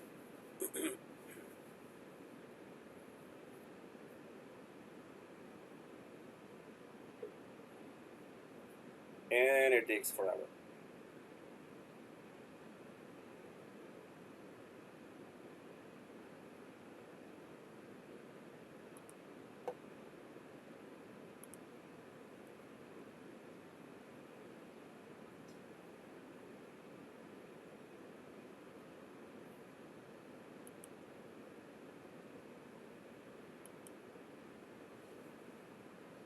Okay, it's created, and I'll refresh from here, and then try again. So refresh. Yay! Google is open. Woohoo! Yay! Well, is everything open or just Google is open? Yahoo.com. Nope, Yahoo is not open. Deny. But Google is open. So that's good news. Google.com. Yes. Wow. So Ali says, can I say allow all traffic through 80.443 for all browsers? Well, all can be allowed as well. It's just that then what's the use of firewall anyway? So firewall will close everything, and one by one opening is the best way. Otherwise, yes, you can allow all as well. So guys, this is pretty much for firewall that we created a firewall. Then we went for so there is that threat intelligence and firewall manager. So these are the things that we're going to talk as well, but these are separate features that we can put as well. But what we did was we created a firewall subnet separately, and a lot of the traffic through that we enabled inbound RDP traffic and enabled outbound network rule, as well as for DNS. So it was resolving names, and we also allowed a website to open. Otherwise, internet is closed right now. Ali says we can put whitelist whoever I want. Yes, exactly. Whichever site you want. It's all manual. But the firewall is pretty strong and it really works perfectly. If we go back to this firewall manager here, so Firewall Manager, a central security policy and route management service for cloud-based security parameters. Create Azure Firewall policies here, add security to virtual hubs, and add security to virtual networks. So Firewall Manager is here. If I visit Azure Firewall Manager to configure and manage this firewall, if we click the Firewall Manager, so we went for some manual processes there, but if we click the Firewall Manager inside, then there is getting started and view Azure Firewall policies, view secured virtual hubs, view hub virtual networks. So define rules for traffic filtering across multiple Azure Firewall instances in secured virtual hubs and hub virtual networks. So now Firewall Manager, suppose you have one VNet here, right? We have one VNet. So you have 5 VNets there. You have 200 VNets there, right? So if you have 200 VNets, each VNet would require firewall as well, right? So Firewall Manager will handle hundreds of firewall instance deployments across your Azure subscription, right? So it will be a central policy that you can put on multiple firewalls from the Firewall Manager here as well. So if I click that view Azure Firewall policies here, and then create Azure Firewall policy. Firewall policy inherits from hub associations, hub location, VNet associations, VNet location, subscription, resource group. Define rules for traffic filtering across multiple Azure Firewall instances. So what we did for one firewall, you can do for multiple firewalls, right? And that's where it goes really large scale. If you understand one firewall, how it operates, then you can understand also multiple firewalls. There's that secured virtual hubs here on the left side. Create a new secured virtual hub, and that virtual hub, Azure Firewall policy, policy status, security partner, policies, providers there, security status there, resource group, hub location, virtual WAN. So it goes more ahead, create a secured virtual hub. And Azure Virtual WAN Hub is a Microsoft managed resource that lets you easily create hub and spoke architectures. What is hub and spoke architecture? We talked about that in the at the start of this as well. Not this one. Yeah, this one. Hub and spoke architecture is that there is one hub or one subnet, and spoke is that there are multiple subnets or multiple resources are accessing that central subnet that is offering a service of firewall. So hub and spoke just means that there's multiple devices, and there's a central device that is offering service to those multiple surrounding devices here. That is called hub and spoke, right? So hub is this firewall centrally providing to everyone. So that hub, now here when we go back, it just means that one firewall manager is providing a central policy to suppose this is a VNet 1 and there's a firewall here, then there's a VNet 2, there's a VNet 3, VNet 4, VNet 5, VNet 6. So 6 firewalls are being controlled centrally by one firewall manager here, right? So that's what the secure hub is. And hub virtual networks, so you can just create as many virtual networks. Suppose you have multiple VNets there, you can just create or add them into a hub. So create a new hub virtual network. Hub Virtual Network are standalone Azure virtual networks that you create and manage yourself. When security policies are associated with such a hub, it is referred to as a hub virtual network. Excuse me, Amir. I was wondering, can we working with the IP routing here as well? For example, I would say VNet 1 it's working with the VNet 2, or VLAN 1 is working with the VLAN 2, talk with each other. VLAN, well, it's between the VNets. That it's IP range. Whatever IP range you have, that IP range you can go ahead and try to play with. So within our Azure Firewall, if I go to Azure Firewall here, so once we know that within the firewall you have rules and whatever IP ranges and destinations you have, you can just go to network rule and then try to allow any type of add network rule collection here. And then, so normally we create a policy, then you can just try to play with it, that within one VNet to another, what is the IP range? IP range of one VNet is support 10.0, 10.1.0.0, and the other VNet is 10.2.0.0/16. So source IP address it needs, and destination IP address, type and IP address, and then ports. What ports between two VNets you want to allow? Suppose it's port 80, port 443, port RDP 3389, SQL 1433. So just give an IP range here, and then give the IP range for destination here, two VNets, and then what kind of ports you want to allow between the two VNets. Normally with peering you achieve that. So there are different components, different services for different kind of scenarios, right? But if the firewalls are, it can reach the other VNet as well, then yes, you can give this range to the other VNets. They should be paired together, and then you can then try to put a firewall in between them. So for every scenario, obviously, you can just go with the documentation as well and check that how Microsoft is telling that. Otherwise, normally, once we know the basic configuration, we can just start playing with it, hit and trial, and do the testing with it, right? Okay, so it's 10 o'clock, and this was Azure Firewall. So we're gonna come and go next class. We're gonna go for another topic. Let's try to delete our resource group, and we can go for Azure Portal here, and there's a resource group here, and then let's go for that. So I'm just gonna go for resource group here, delete resource group.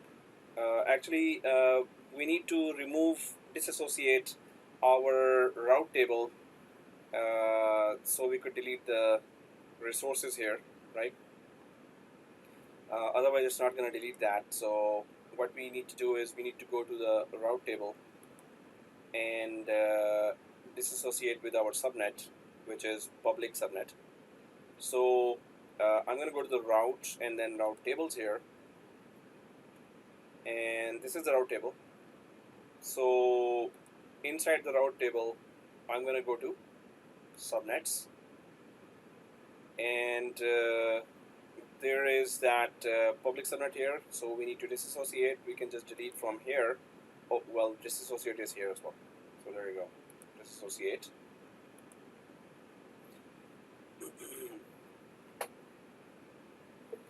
And then once it is disassociated, we can just try with the resource group and delete the whole resource group. Although my previous resource group had given me errors, so if it starts giving errors, then we can go to check that what's going on, what else we need to delete. So I'm just going to copy the resource group name as usual and delete. Hey guys, so see you next class. If there are errors, just put it on WhatsApp. And Sorry, Amir, are you providing the dump question or preparing the exam for Office 5 and Azure? Yes, sure. Just put it on WhatsApp and we'll do that. Okay. So, yeah, sure. Thank you. And then the test, exam is open, right? We Yes. can go. Okay. It's Okay, thanks. Yep. Okay. Okay, guys. So I'll just stop the video and